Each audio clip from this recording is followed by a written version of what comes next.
What are the rules? Nothing. No rules. It's just chill. Van Lathan, everybody. Oh, you're doing it right now? Oh, yeah, I'm live. I've been live. I've been live. There's 30,000 people watching. 30,000 people watching? Yeah. I'm unked out right now. I have no idea how any of this works. I mean, look, I'm unked too. Wait, how old are you? I'm 45. Okay, you're more unked than I am, but I'm also... You're not unked at all. No, 34 is supposed to be like big bro, but I think... Oh, also don't show your phone on that camera. That's the camera that we're using. Yeah. You don't want to see my Explore page. But yeah, you don't want to see we can look at it. But if in this realm, you're anything over the age of like 20, you're unk. They treat 20? you like they treat you like you're dying. And to be fair, I am dying a little bit. I busted my ankle playing basketball. Bust your ankle? Can you hoop? Yeah, I mean a little bit. What's your game? Who's your game like? Who would you compare your game to?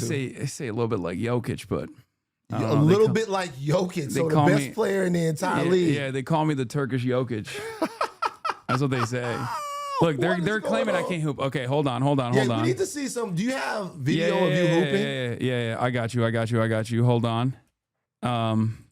Here. Where is it? How Hasan shined in the creator basketball tournament. No, I know, but I want the original video. But who you out here playing against, though? That's the thing. I was playing against. You'll see. Hold on. I'm gonna show it to you. I'm gonna show it to you. Hold on. Oh, here's the video. I brought 16 of the biggest creators who hoop for a 1v1 tournament, and the winner gets $10,000. Let's go! Wow. And the first matchup is drumroll Cash versus Noah. You know Cash Nasty? Oh, your brother. He was with Nick Briz.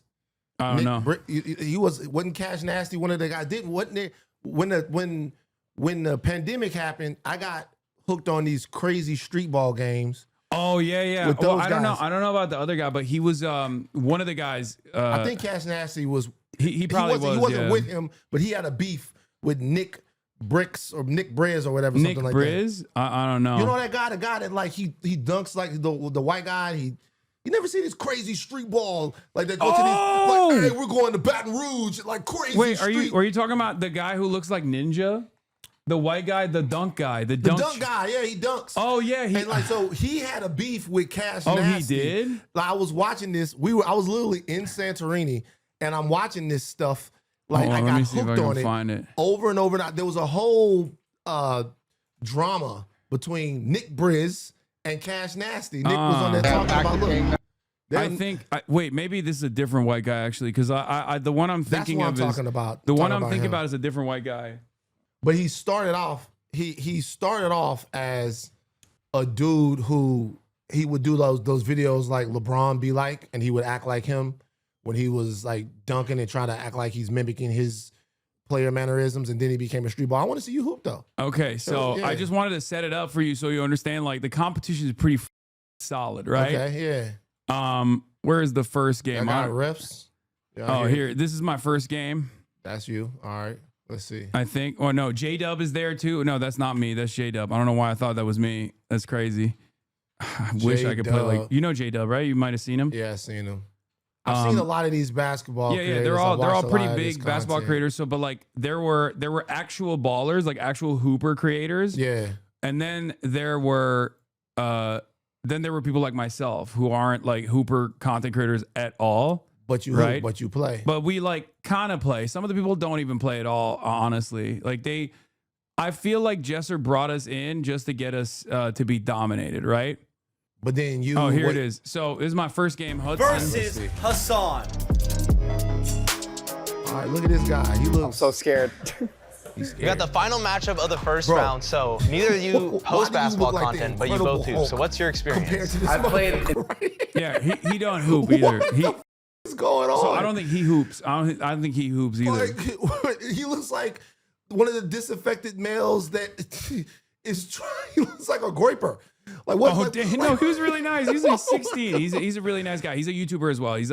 I forget, but he's a YouTuber. Middle school, really nice. And that was the last time he looks kind of tall. He told me he was a fan. I played in the league, but I see what you mean though. I think I got this. I'm gonna make sure. He looks like straight out of TPUSA. Okay. Like damn, he's going all the way. Pro life.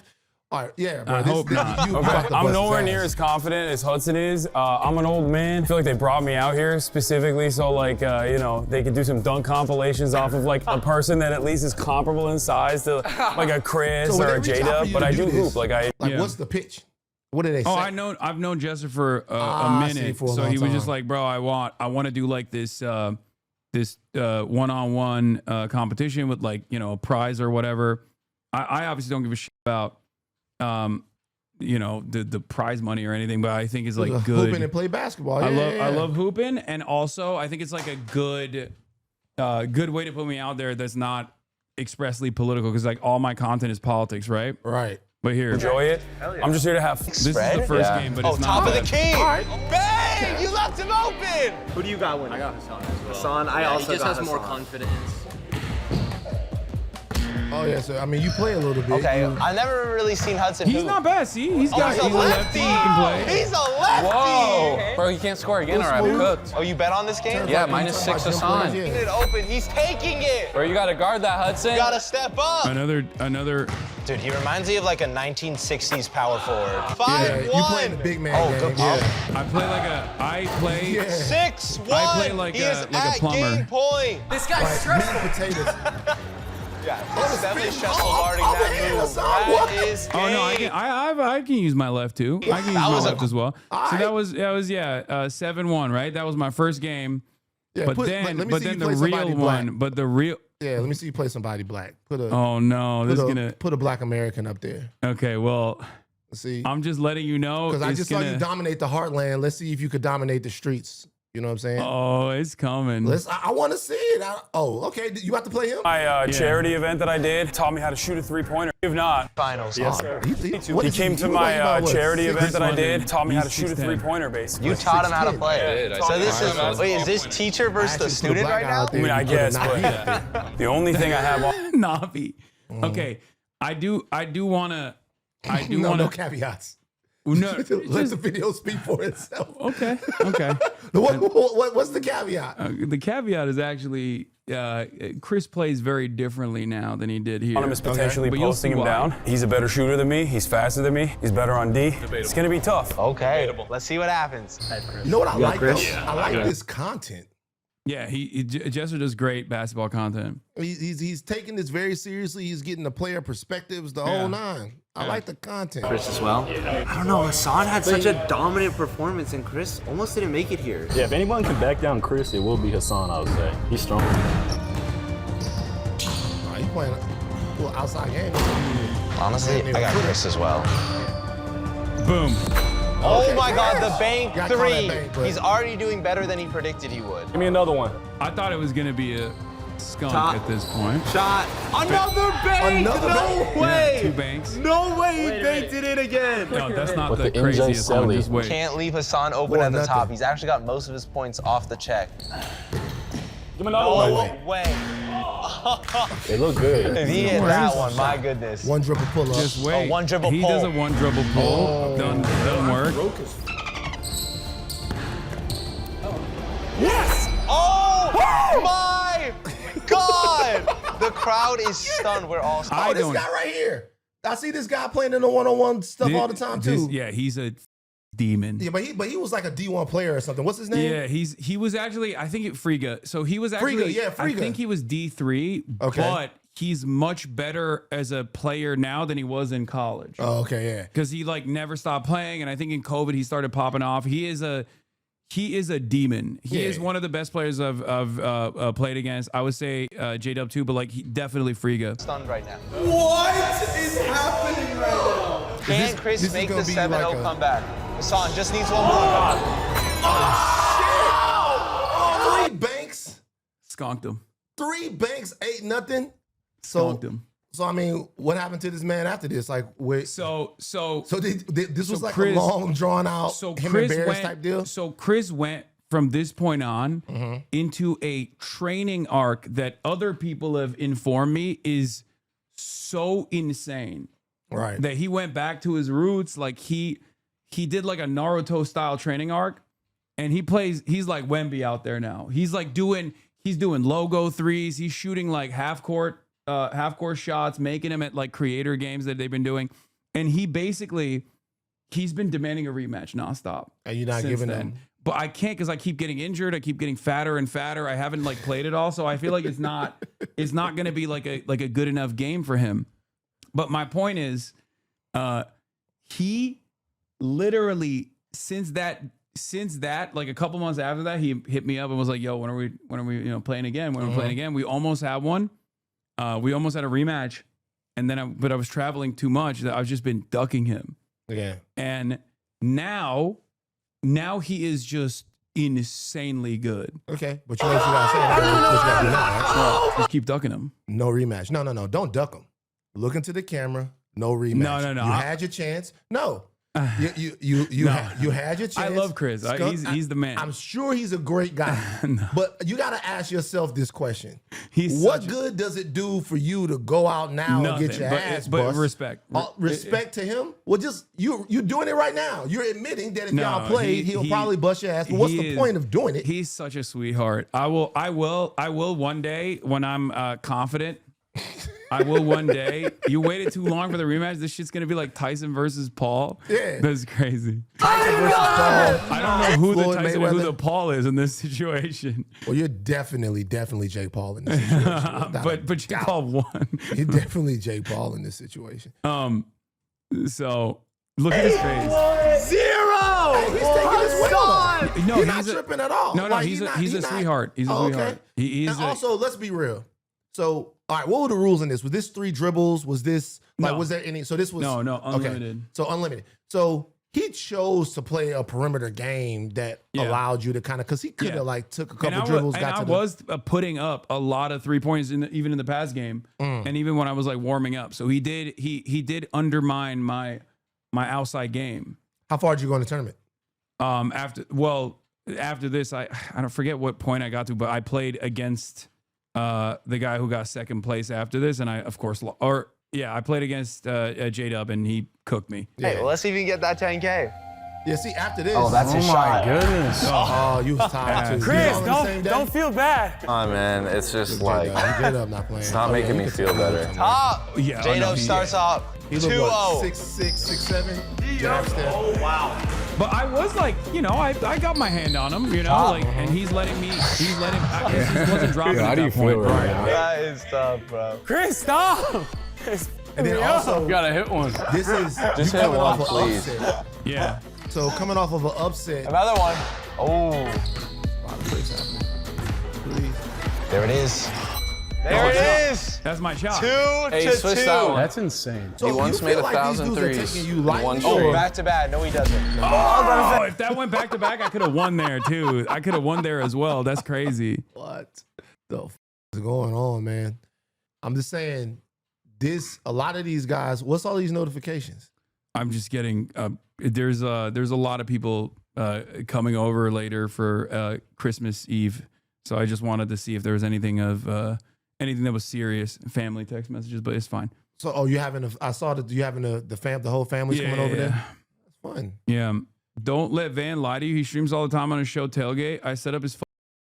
Who is that? I don't know. This person who's a 58-month subscriber named Mawala.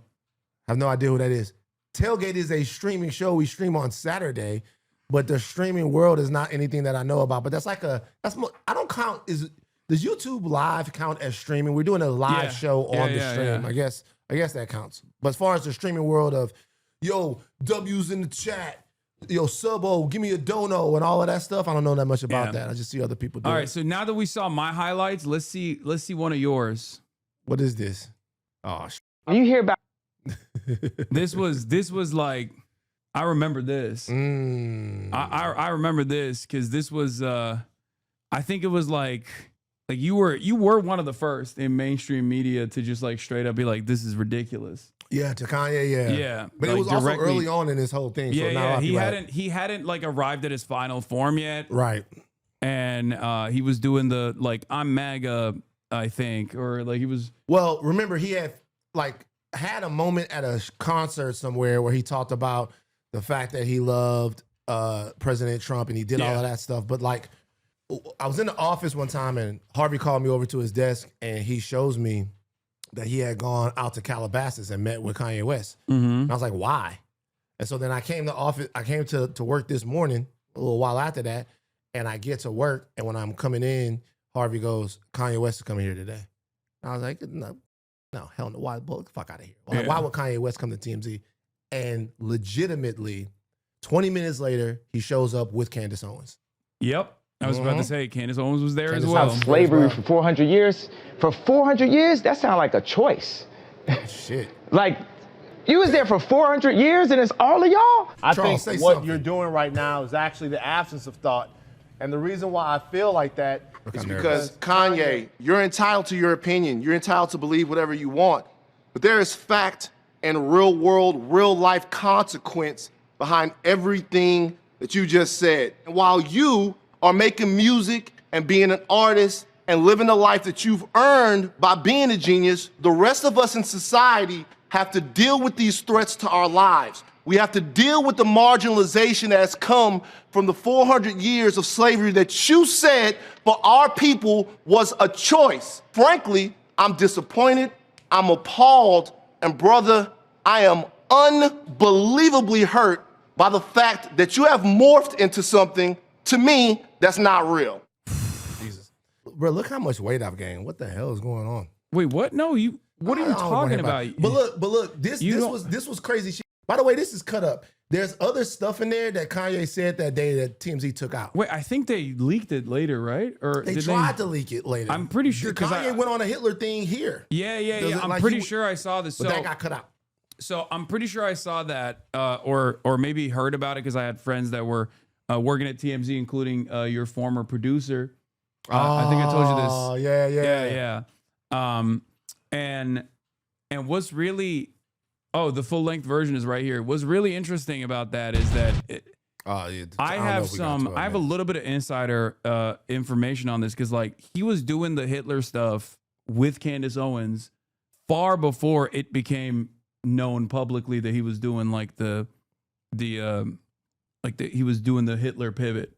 Oh, he was at the office. Yeah. And this is what happened. So let me tell you exactly what was said. So I think the first time I heard about it was when he went to Africa, I think. And it was like with Big Sean. So he says before this, so he was up there going crazy for a long time. He goes, I love everyone. And then he goes, I love everyone. Then he goes, I love Hitler. And there was a producer there named Evan Rosenblum. And Evan went, yo, that offends me, right? Yeah. So whatever, we get back to the office. The rest of the office is just transfixed, silent. When people have no idea what it's like for a celebrity of that magnitude to walk into a place like TMZ. Because remember, chatters, you're thinking about Kanye in today's understanding of like what he represents now. This is when he's like, if you think people were still saying, but he made Graduation like 2 years ago, 3 years ago, this was in 2018. Yeah, he had just come off of tour and all of this stuff going on. He is the biggest thing in the world. He is moving culture. He is moving tennis shoes. He is moving everything. And this also is sort of at not the very beginning, but we're not as deep into Trumpism as we are now. Yeah. So as far as celebrities or well-known figures who have aligned themselves with the MAGA Trumpism movement, he was a bellwether. Yeah. And think about it this way. This is 2018, right? That's at this point 8 years ago. And 10 years prior to that, like he's close enough to the George Bush doesn't care about black people, Kanye. Yeah. So like people are still thinking like, no, this is not, this doesn't make any sense. Yeah, I mean, not only the George Bush moment, because that moment in and of itself, I'm from South Louisiana, so I was watching that when Hurricane Katrina was in my backyard. Like I'm still at home at that point. But Kanye's music, because of the intellectualism of, he has a great tribe.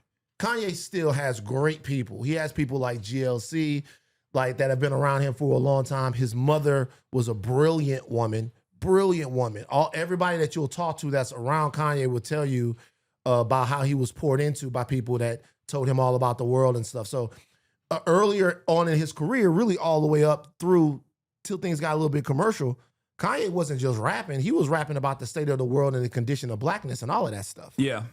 Yeah. So then this is like a big, like a huge pivot. Yeah. Big pivot in a way that like doesn't really make any sense.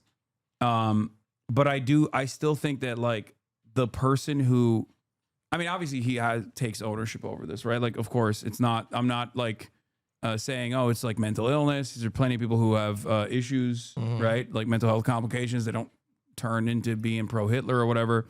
But I think if there is one person that you can point to that led him down this pipeline, I still think it's Candace Owens. Interesting. I think Candace Owens played a big role in this because she was the only person I can think of in his orbit that was already there. Because she was doing the white supremacist commentary as a black woman as a professional career at that point. She was 2 years into it. The only thing I would say is that I think she and a lot of other people, most recently, he has the entire cauldron of right-leaning figures. He's got Milo Yiannopoulos, he had Nick Fuentes, he had Candace Owens, all kinds of people around him. Yeah, but this was before Fuentes. Way before. Way before that. Like way before. But right here, he put her on though. So Candace Owens, so Kanye was doing his free thought thing, right? Candace Owens was at some event somewhere. Maybe it was for, I don't know if she was with TPUSA at that point or like what was the first group that she was with. And there were Black Lives Matter protesters that were there. And they stood up and they challenged her. And she said, hey, these people are reacting emotionally and all that. Kanye then put that out.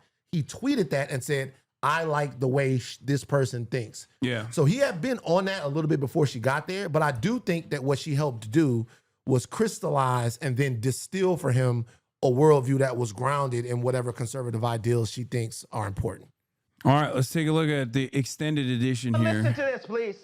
2 days before I was in the hospital, I was on opioids. I was addicted to opioids.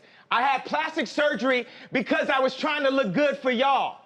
I got liposuction because I didn't want y'all to call me fat like y'all called Rob at the wedding and made him fly home before me and Kim got married. I didn't want y'all to call me fat, so I got liposuction, right? And they gave me opioids, right? And I started taking 2 of them and then driving to work. Look who's in the back. That's Charlie Kirk. Look who's in the back. I'm so excited. You can see his gummy ass grin even behind that phone. That is Charlie Kirk. Now, here's the deal. It took somebody like a couple of weeks ago, someone goes, you've met Charlie Kirk before. And I go, no, I haven't. Oh, you had forgotten? I did not in any way remember that he was there. Yeah. This was still kind of early on. She was kind of buzzing and Brent, I did not remember in any way that he was there. And I'm on the phone with somebody from TMZ. He's like, man, he came to the office. And I'm like, what? When? It's like, he was with Candace. It wasn't just Candace. It was Charlie Kirk as well. This is when he was my main #1 op because we would debate at this thing called Politicon. Oh, I've heard of Politicon. And the second time I debated him at Politicon, he was wearing the Kanye, the Yeezys, like under his suit as a flex. Because at that point it was like, have we heard anything from Kanye West about Charlie Kirk? You know what? No, we haven't. I don't think we have. No. Which is insanely interesting. The only thing I've heard from Ye is the insane, very weird video that he did with that one like Orthodox rabbi. Saw that. Where he was like apologizing to all Jews or something. It was such a strange video. Yeah. It was the most like Kanye way to do to manage that conversation. Right, because if you wanted to actually atone, there's a normal, sensible way to come out and have the conversation. And be like, I'm sorry, whatever. Right, but he would do it in the most Kanye way that you would do something like that. Yeah, Rabbi Pinto, who also has like interestingly enough, also has a litany of strange associations as well from the Israel side.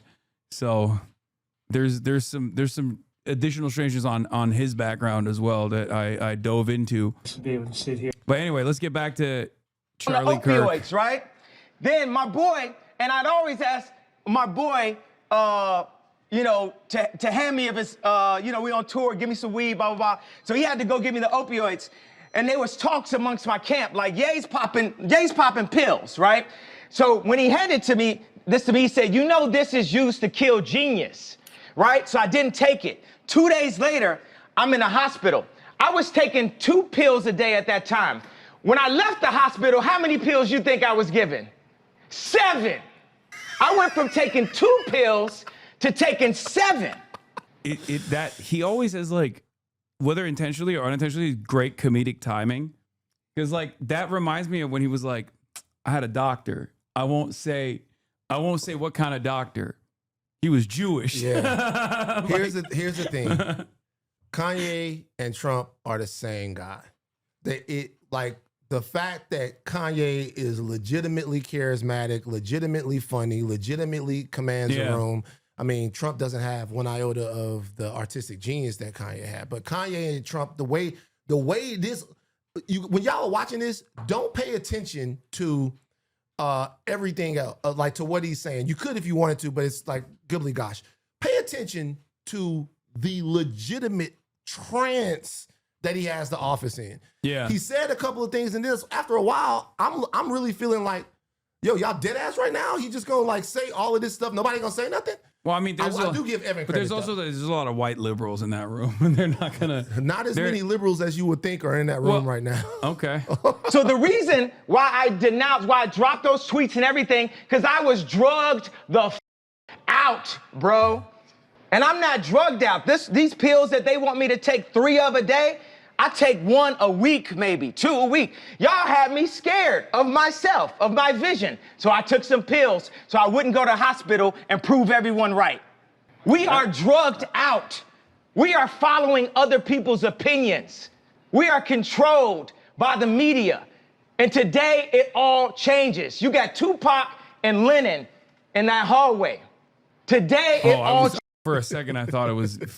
I was like, I did not see Lennon on the hallway. Yeah. It's not the Lennon I was thinking of. You were thinking about. We need to think how to think free. Yeah, I don't think Harvey is a big fan of Lennon. Yeah. We need to be free thinkers. Then we need to learn how to feel free. People say feel free, but we don't even know how to feel free or think free. Say what you feel, positive or negative. I just got off the phone with J. Cole. He said, how'd you feel when they said the Crips is gonna kill you?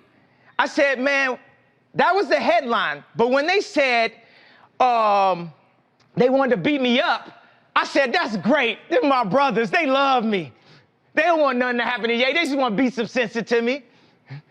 I love Daz. I love the Crips. I love the Bloods. I love everyone. How many people are feeling? Right That's there. where he says, I love Hitler? That's where he says, I love Hitler. Okay, so even Go back to cut, I love everyone. Cut. I love the Bloods. I love everyone. How many people? Cut. I love Hitler. It says right there in the office. Say right there in the office. Look at Harvey. Look at Harvey's face. Yeah. But I will say this about Harvey. And I don't know this. I don't know whether or not Harvey was loving this or whether or not they were legitimately like Harvey and Charles on TMZ Live. Like, what do we do? Yeah. Like, what do you do? Like, he is up there to give an interview to them, and then he turns around and starts addressing the room. Yeah. People are feeling. How many people felt something that I said today? Raise a hand if you felt something that I said today. Candace. Oh my God. Charlie's not raising his hand. Charlie not fucking with it. Yeah, no, because he's too busy uploading the video, being like, Kanye West, total domination of libtards in the media at TMZ. Is that Tim Pool? Do you feel that I'm feeling, do you feel that I'm being free and I'm thinking free? Yes. I actually don't think you're thinking anything. I think what you're doing right now is actually the absence of thought. And the reason why I feel like that is because, Kanye, you're entitled to your opinion. You're entitled to believe whatever you want. But there is fact and real world, real life consequence behind everything that you just said. And while you are making music and being an artist and living the life that you've earned by being a genius, the rest of us in society have Why to it deal look with like these me and him? threats I to never our look lives. at him. Oh, you mean you and Kanye? Yeah, why it look like we could? I was still rocking the part at that time. Excuse the Have part, to guys. deal with the marginalization that's come from the 400 years of slavery that you said for our people was a choice. Every day we have to walk into that truth while you choose to say things that, to be honest with you, dog, are nonsensical. You want to think freely? That's fine. I'll combat your free thought with my free thought because mine is grounded in a reality that I've been given and a reality that I'm going to change, but I'm not going to do it. He did not like that. Well, so this is what happens when I get so TMZ did me a little favor. I am rambling here, but this is gonna sound so lame. Y'all, I was so hurt. And let me tell you why I was so hurt. In this moment right here, this is me channeling a whole bunch of emotions in real time. Number one, I'm legitimately hurt. Kanye West was not just the biggest rapper in my life, he was my cultural mascot. Mm-hmm. In hip hop, a lot of times, Baton Rouge, you listening to the rap and you hear little messages in the rap, and it's like, yo, if you ain't slanging dope, if you ain't thugging, you ain't and you like, God damn, I'm not selling dope, I'm not thugging. Then a guy comes along who's college dropout, who's rapping about things that you can get to a little bit more. He's got soul in his music. He kind of was somebody that I related to and identified with. By the time I get to TMZ, though, it's like 2011. And so by that point, it's the Kanye Kim era. So all of the decade before that Kanye was working and doing all of that stuff, he's a different type of celebrity now. And the office is taking shots all the time. I'm defending him all the time. I'm defending everything that Kanye West does all the time. So I'm thinking two things. Number one. You're dick riding a little bit. I'm dick riding. I'm dick riding big time. Like, number one.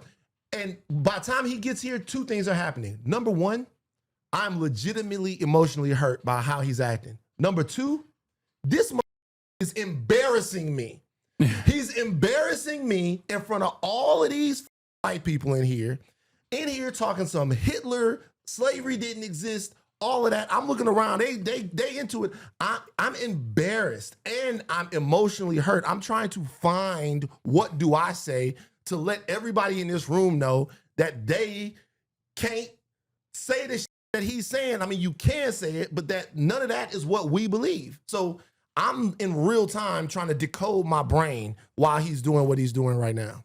Yeah. No, it's it also gives white people the permission to lean into the things that they already kind of believe about whatever Kanye is saying here. So then it also undermines progress in that regard as well. And I think you identified that, though. You were like talking about how you're out of touch. Like, you can be sheltered from the violence that these words invoke, but regular people can't. Like, regular black people can't. So it's like. So when I was at TMZ, you watch Adam Sandler movies, right? Yeah. I mean, he's not I'm not the biggest fan of Adam Sandler, but I liked what was it? The 500 First Days. That was fine. That's the one that you go to? Which one's the one where he was like really rich? I really like that one too. Talking about Mr. Deeds? Mr. Deeds. So you don't fuck with the Waterboy, Billy Madison? No, I didn't grow up here. I grew up in Turkey. Oh, you grew up in Turkey? Yeah. So was there like a Turkish Adam Sandler? Not really, no. Nah, what was the comedy in Turkey? What was it? There's a guy named Cem Yılmaz. Oh. But I do love American comics. It just wasn't Adam Sandler for me. All right, so Larry David. I love Larry David. Okay. All right. The only thing I could say about like my opinion shifting is probably on Dave Chappelle. Dave Chappelle. I idolize Dave Chappelle so much. Like, so much. Right. So Adam Sandler puts all of his friends in the movies. I know y'all all know that. The chat probably knows I know that too, yeah. All right. One of Adam Sandler's friends, the guy with the dark hair, I can't remember his name. TMZ got a video when you talk about giving white people permission to say something. And this is this is not me necessarily my time at TMZ. Was it Rob Schneider? Nah, not Rob Schneider. It was the other guy. This was like one of his friends. Like, I can't even remember the guy's name. Like, my time at TMZ was fine. I had made a lot of friends, learned a lot, the whole nine. I'm not too good for TMZ, the whole nine, not doing any of that. But I will say this. So they get one of Adam Sandler's friends saying the N-word, like on camera, or he gets like arrested for it or something like that. Wait, he got arrested for saying the N-word? He got arrested. He was in like a hotel in Santa Monica and he was drunk. I don't think that's... And then he didn't get arrested for saying the N-word. He was like, he had a hotel in Santa Monica. He was drunk. He said something. And part of the thing was he said the N-word. Okay. Yeah. So TMZ gets him on camera. He's leaving, right? Maybe he might even been like walking away from court. And he's talking about the thing. He says, Suge Knight told me I could say the N-word. He says, Suge Knight, because, you know, he's hanging around in Hollywood and stuff like that. He says, Suge Knight told me I could say the N-word. So what's this? TMZ gets Suge Knight. We get Suge Knight and we ask Suge Knight, we say, hey, so-and-so, whatever this guy's name was, I can't remember his name. He goes, so-and-so said that you said that he could say the N-word. Suge goes, yeah, I ain't got no problem with it. Suge says, to me, nigga, that means more to me than African-American. Like, nigga is more, that means black more to me than African-American. We have the video. TMZ runs a poll on the website. Oh, it's like... TMZ runs a poll on the website. The poll is, what is the term that should be used for African-American, for black, nigga or African-American? If I'm lying, I'm flying, do the Google right now. If I'm lying, I'm flying, do the Google right now. I come back to work on Monday. I'm like, yo, I'm not in Friday when they publish the weekend and the polls and stuff. I come back, I'm like, Monday, I'm like, are you kidding me? Like, what the hell is going on? And after years and years and years of that, of fighting them battles inside the office, this numbskull comes in there and says that we are partly, look, right here, look there. TMZ right there. is seriously asking how to refer to black people. Refer to black people as African-American or niggas. That's a real story. Now, that's a real story. So I'm in the office tripping, doing this for years and years and years, right? And then Kanye walks into the office and says that black people are complicit in their own slavery. I'm like, dog, stall me out. What you doing? I've had, do you know who FD Signifier is? Of course. So I've had many conversations with him about whiteness. Brilliant. Yeah, he's the man. Yeah. About whiteness. And I always say I'm white. And he always says that that's not the case. And the last 2 years is the only time.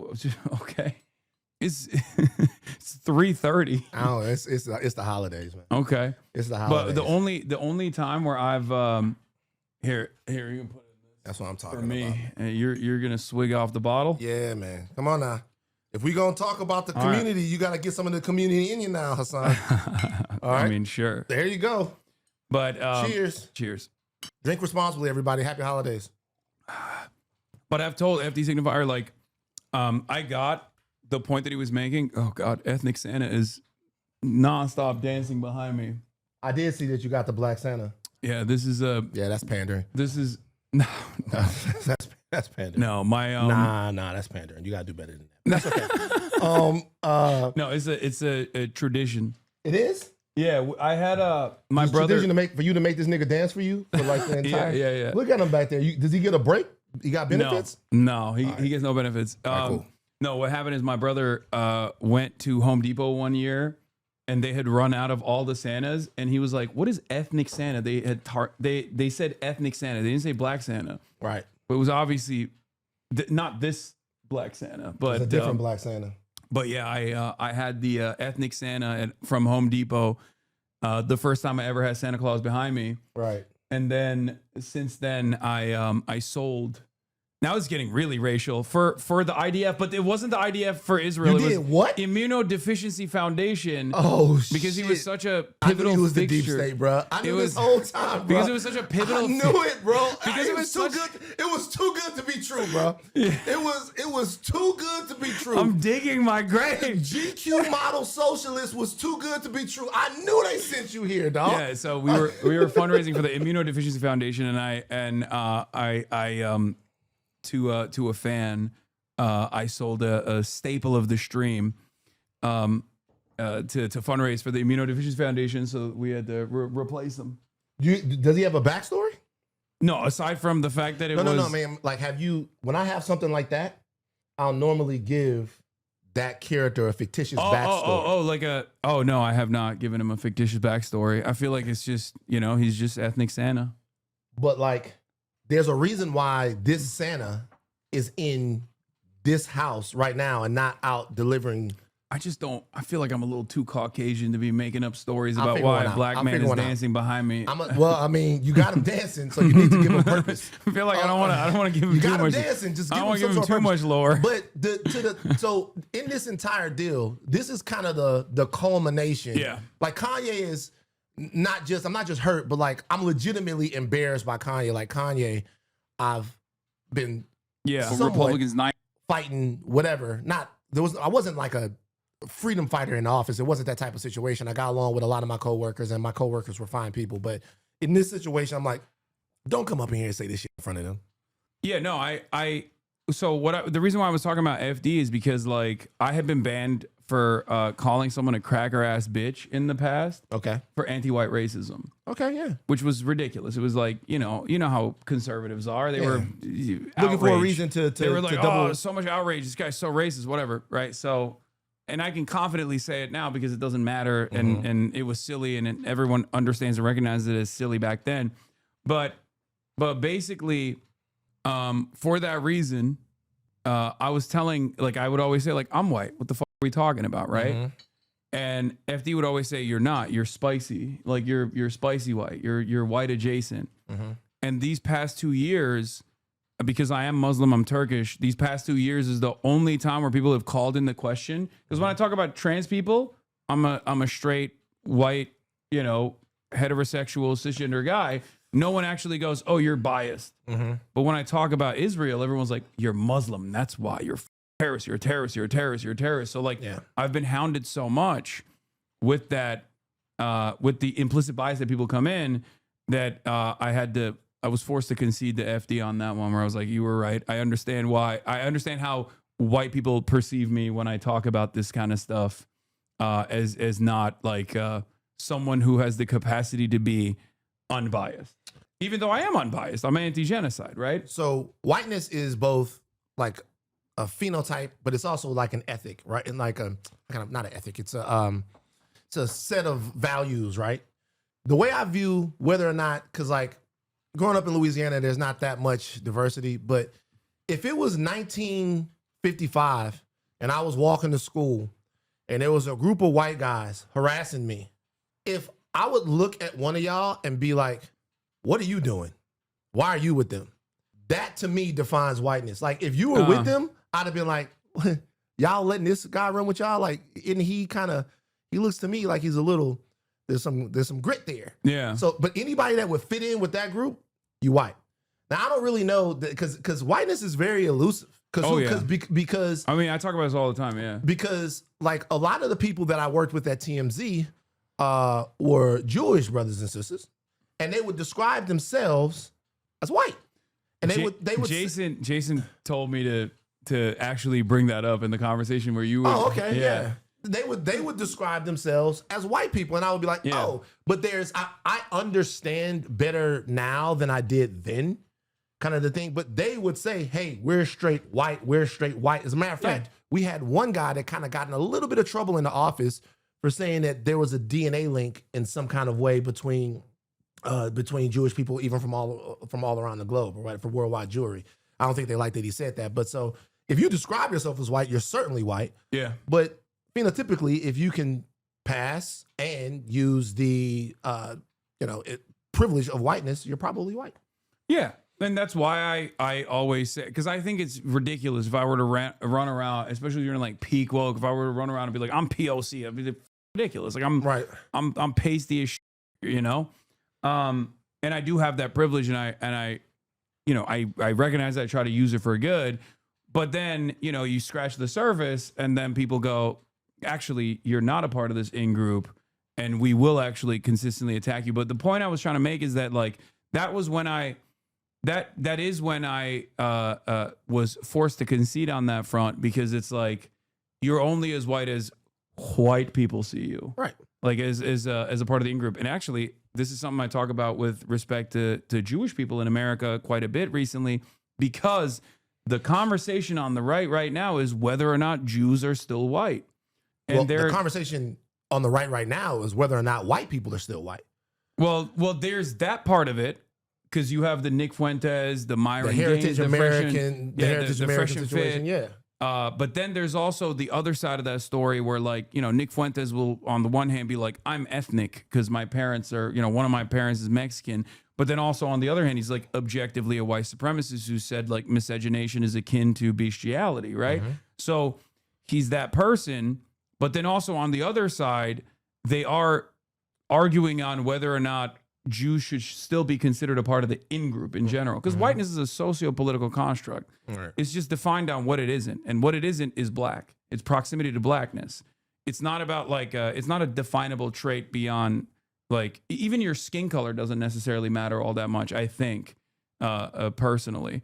Because Albanians are white as fuck, but they're Muslim. Right. If you see an Albanian blonde blue eyes, you might think like that's a white person, but then you hear his name is like, you know, Abdurrahman or something. You're gonna be like, oh, that's not a white guy. So basically, it's expanded throughout the years. You know, Irish people first considered not white, then Italians even. Yeah, Italians, Polish people, Jews, and then all of these groups are now firmly in the white camp.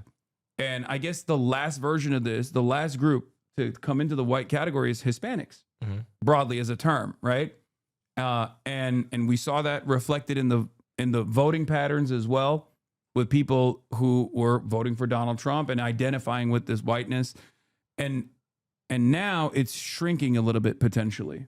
Well, now there's a course correction happening. So America is the country where the concept of whiteness was perfected, right?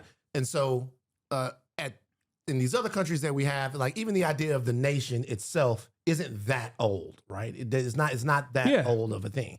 So national sort of separations and things like that exist in Europe, and you had cultural things, you had all these things that made them. But when you came to America, it didn't really matter as much if you had French heritage, Anglo heritage, if you had Irish heritage. After a while, it did it in the beginning. In the beginning, it did. In the beginning, it did. Because then you became white. Well, because America was still perfecting the idea of whiteness. Whiteness meaning the club that you have to fit into to be deserving of America's abundance. Yeah. Like you are not the wretched of the earth. You are not the people that can't come into the club. Yeah. And that expanded and that expanded and expanded. And part of the reason why it expanded is because different groups started having different levels of success in America. So if you become a rich Irishman, well, then you graduate into whiteness. If you become a rich Italian, then you graduate into that. In order to, like the Irish literally, in order to be a part of that, straight up turned around and became cops. Right. It was police for that reason. They had to sort of validate their existence in the country. Yeah. The only people who are never going to be a part of that construct are black people. Yeah. Black people are not going to be a part of that construct. I knew people, I met a lady in San Antonio years ago, and I asked her, like, you know, what her ethnicity was, and she said, I'm Spanish. I was like, oh, so, you know, lots of Mexican people in Texas. She goes, no, I'm not Mexican. She was like, I'm Spanish. Oh, yeah, exactly. Like these people I'm European. I'm European. Like, I'm European. Like, I'm Spanish. I'm like, oh, I'm starting to understand that. So there's racial, cultural, all these things, but blackness is really defined. Whiteness is really defined. And the central question of America, in a lot of ways, is who is allowed to be white. Yeah. And how that expands. Yeah. Now, it used to be that question was asked with an expansionist attitude. Like, who do we let into the club, the smoky room, cigars, all of that? Now, they're going, too many people came in. Yeah. We're trying to shrink it now. And even amongst the white people. Yeah. The question becomes now, are you a heritage American? How far can you trace your lineage back? The crazy thing with that argument, I'll put a pin in it after that, is no white person that I know and hang out with, not one of them, can trace their lineage in this country as far back as I can. Yeah. Not one of them, not one white person that I know we go back, all the way back. Like a lot of my people were here before the country was founded. So like, it's a weird dynamic to establish if it has any intellectual consistency. Yeah, it's like the Trump versus AOC equation. AOC's family from Puerto Rico has had deeper roots to the American mainland than Donald Trump has. Donald Trump is what, 2 generations removed from being in Germany. But if you ask people, Donald Trump is white. He's the president. Of course, he's a heritage American. He's a legacy American. Whereas AOC, well, she's brown, she's Latina, so like obviously she's less American than Donald Trump is. And that is the attitude, because it's still, I think, in the same way that people have evolved away from saying the N-word and instead say like thug or whatever, this is an evolution of instead of representing white supremacist values openly, as the permission structure has like shrunk. It's a way to reinforce that same exact dynamic without actually saying it. Right. But it all still comes back to the same thing. And yes, you're absolutely right. Obviously, as I talk about all the time, whiteness is defined by what it's not. Right. And what it's not is black. Right. It's about proximity to blackness. It's the one drop rule. It's like, there's a reason why nobody thinks, Obama is another white president. They say Obama's the first black president. And that's because Obama is half black. This is some of the stuff that I love about Dr. King, because Dr. King has become this genteel Jesus figure that America has. Well, the whitewash version of the Dr. whitewash King. version of him, right? That America has used to extol the virtues of whatever. But Dr. King was a genius, and he was direct in his criticism of America. Direct in his criticism of America economically, socially, and politically. Even when you look at people would ask Dr. King, there's one clip where he talks about the Homestead Act and the millions and millions of land, the acres of land that were given to white peasants to settle so that America could expand during Manifest Destiny. When you juxtapose that with the conversation around reparations or the conversation around what black people are owed for their time of disenfranchisement and enslavement in the country, it's always such an interesting conversation, because you have, on the one hand, you have people saying, well, we weren't allowed to participate in the economy for hundreds of years. And then for time after that, anything that we got was taken from us. And then they go, well, we shouldn't just give you anything for that. And then Dr. King went, well, you did. You gave white peasants millions and millions and millions of acres of land to settle the land. And you also gave them what was under the land and on top of the land and all of that wealth. And also beyond that, white people did get reparations. Absolutely, for slavery. For slavery. Yeah, so white people are the only people in America that got reparations for slavery. Black people never got it, even though it was promised, 40 acres and a mule. White people were given reparations for the loss of the loss of commodities, to refer to people in that way. So the critique is actually deeper. The critique is this, or the observation when you get deeper into it, is it makes sense to give, and this is the operating system of America, it makes sense to give millions and millions of acres of land to white people because we believe in whiteness so deeply that we know they're going to turn it into something beautiful. It doesn't matter what you give, what has happened to black people. We don't want a nigga having shit. And it doesn't matter if it's owed. It doesn't matter if it should happen. It doesn't matter what went on. There's no amount of anything that it denotes investment into black people, black America, or anything, because they're here to be under the thumb of American whiteness. Yeah.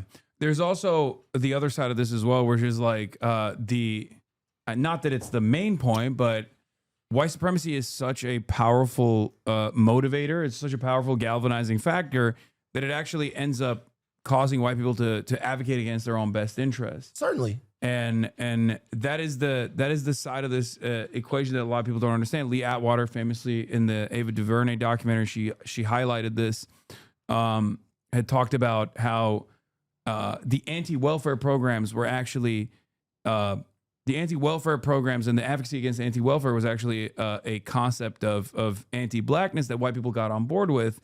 There's this difference in opinion that I have with some other people, though. I do think that people in positions of power that don't want to have any welfare whatsoever for the working poor, whether they're white or black, will utilize the divisive but very successful technique of saying, well, black people are taking advantage of it in an effort to get poor white people on board to advocate against their own best interests. Well, I think it's a tactic. I think it's a very direct. I mean, Hasan, the southern part of America chose they chose poverty. Yeah. No, exactly. When confronted with even Obamacare, like they chose, like the southern part of America, they chose poverty rather than community or sharing or investing into this.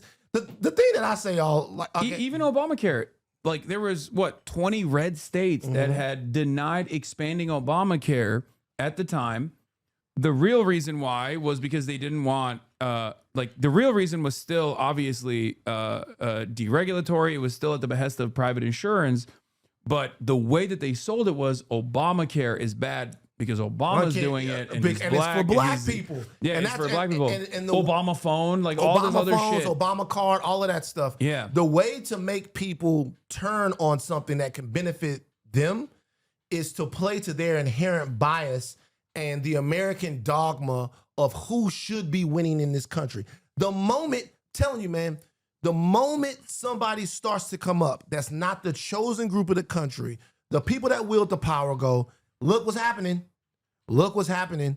All of your ancestors were on the Mayflower, and these people came over here from Africa in a drop-top 6'4", 1984, and they're taking all the jobs. Yeah. They're taking all the jobs. They came up from the border, right? And they're taking all the jobs. Like the stuff that was meant for you is now going to them. Help us stop it. Don't worry about the fact that you're going to fall off the subsidy cliff, right? Yeah. You're not going to be able to go to the doctor. Just, pray to President Trump. Maybe look to how cure your glaucoma. Look to how white people live in like West Virginia. There's no County, worst county in the whole. Yeah, there's no access to healthcare whatsoever. Like rural hospitals are pulled out completely. They're drop shipping healthcare from organizations that normally work in like underprivileged parts of the world, like Africa, where they go to West Virginia and open up dental care in a stadium. Like they have philanthropic organizations working inside of the wealthiest nation on the planet, where a ton of white people live, right? And people still don't get it. People still don't understand it, and they still lean into the racial narratives where they think like, oh, the undocumented migrants are actually stealing from me. It's a very successful method, and I don't know how to really tackle it, but I guess there's you continue to have the conversation with America. You have it in good faith, and you have it bold, and you have it bravely. That's all you can really do. What I don't want people to do is to live their whole lives wrapped up in who tells them that they're not human. You can't do that. What you do is you go out, you build solidarity, you build family, you build friends, you build networks. You go out there and you get what you got to get. I got a question for you, a really important question. All right. About this whole thing. How many times would you estimate in your life that you've said the N-word? Give me a number. Both myself and my brother and some other people that were in our orbit that were like really fascinated with American culture. What's American culture? It's black culture. There's no black American culture is the biggest export. Yeah, there's no American culture without black culture, right? So like we did not learn anything about the history or anything like that, and we would just we thought it was cool. Y'all was little Saint lunatics in Turkey. And the other side of this, the other Band-Aid? Yeah, so I wore a Nelly Band-Aid to school one time, but nobody knows who Nelly is in Turkey, so they were like, "Do you have a zit that you're hiding?" Right, and I had to take it off in shame. There you go. And like by first grade, by first class, I was like, oh, yeah, I had the extent. I had the Echo Unlimited dragon pants that had the dragon that went all the way. It's too much. Oh no, it's too much. Oh, I went all the way. I question everything now. I went all the way. Yeah, but to be fair, I did it in Turkey, not in America, so no one knew what the fuck it was. So as you got into America, you de-nigga-arized yourself. You was like, no more. Yes. Not as soon. No. What high school did you go to out here? I didn't go out high school here. Oh, okay. You went to high school in Turkey. I went to college. College was my first time living in America. What college? University of Miami first. Oh. And then after University of Miami, Rutgers. And it was my sophomore year where I had a black friend. Oh shit. Who pulled me aside and was like, no, literally, he pulled me aside and was like, listen, I know you're a little foreign because at this point I'm like 2 years I'll tell in. you how this conversation. I'm 2 years in. This conversation happened. This was the conversation. I'm really, hey Hasan, I know you're not from around here. Yeah. I don't want to have to you up. Chill. Let's go to the calf and eat. I think it was more like he just like he really liked me and he didn't want to like defend that to his friends. You know what I mean? Where he was like, this is not good. This is like very hurtful what you're doing. And I straight up was like, oh, okay. And then I never said it again. I was like, that's it. All right. Well, I didn't know. I'm so sorry. It was very embarrassing at first because like I didn't realize, you know what I mean? And then I moved on from it. Is this documented anywhere? Are your tapes gonna drop? Because if the tapes, if they was gonna come out, they probably would have got you last year at the height of everything. Last year, I've had Nazis up my ass for the last 10 years. They were got me a long time ago. No, there's no N-word tapes at all. Okay. But that's like many years past that point. Right. You know, I was already. What was your biggest surprise shock about America? Like when you got here, what were you most? Oh my surprised about? God, I was fascinated by America. Mm-hmm. Like I was one of those guys. I was a marabou. You know what a weeb is? Like a weebo? A weeb or a Korea boo for Japan. Or Korea boo. Yeah, the Korea boos are so I call myself a marabou. Right. So I grew up like being fascinated by America, being like, oh, one day I'm going to go there. It's the land of dreams. Like, you know, I'm going to have all this stuff. I'm going to go to a grocery store. When I would visit America, there were like, you know, grocery stores that I would love going to, like CVS and Walmart, because I was like, look at all the brands. Like, it's crazy. There's like 35 different brands of Oreo flavors. So you were attracted to America's capitalism. Oh, 100%. How fucking fascinating. Yeah, but that's how it is for most foreign people. I would imagine. So, because like I have French friends, and when they visit, they love going to Trader Joe's. That's their number one spot. A lot of people outside of America think Trader Joe's is the They will literally buy the Trader Joe's tote bag because it's a flex. Right. You're around there, you're like, oh, you got that new Trader Joe's. Yeah. He must be. It's a flex. It's a flex in like France and all these other places where like, oh, you went to the United States of America and you went to a Trader Joe's. So, and we don't even think twice about Trader Joe's. No. Like, fuck, what are you talking about? Who gives a shit, right? Yeah. So, but it's like that. It's the abundance of different things that you can buy, all the stuff, land of prosperity. The cultural export of Hollywood totally got me 100%. That was my dream. My dream was to come to America, to go to college in America, more than anything else. People would say, I want to be an astronaut. I want to be a cop. I want to be a fireman, whatever. I was like, I want to go to America. When did you see the cracks? When I came to America. Like, do you remember like what it was? First hospital bill was my wake up call. Yeah. That'll do it. I went to the hospital and when I saw the bill, I was like, what the is this country? Everything I knew was wrong. Like that was my wake up call. Cause I was always anti-American foreign intervention. I grew up in Turkey. Right. So like I'm on that side of the world. I see the negative impact of it. And many Turkish people are anti-America in that sense. Right. But like coming to America, living here, having to go through the privatized healthcare system, and instantly I was like, this is the most up thing I have ever experienced in my life. This is so unacceptable. And that was my first, that was my wake up call where I was like, okay, the Oreos. Yeah, this shit is not Trader Joe's. This shit is not acceptable. You know what's interesting is like a lot of people will say that like they'll say I'm race obsessed. Like a lot of times people get upset. They say that I'm race obsessed. Yeah, and white people say that probably. White people say that. But you know what's funny? Some black people too. But you know what's funny about it? And I'll explain it like this, almost piggybacking on what you're saying. And so I grew up in South Louisiana, right?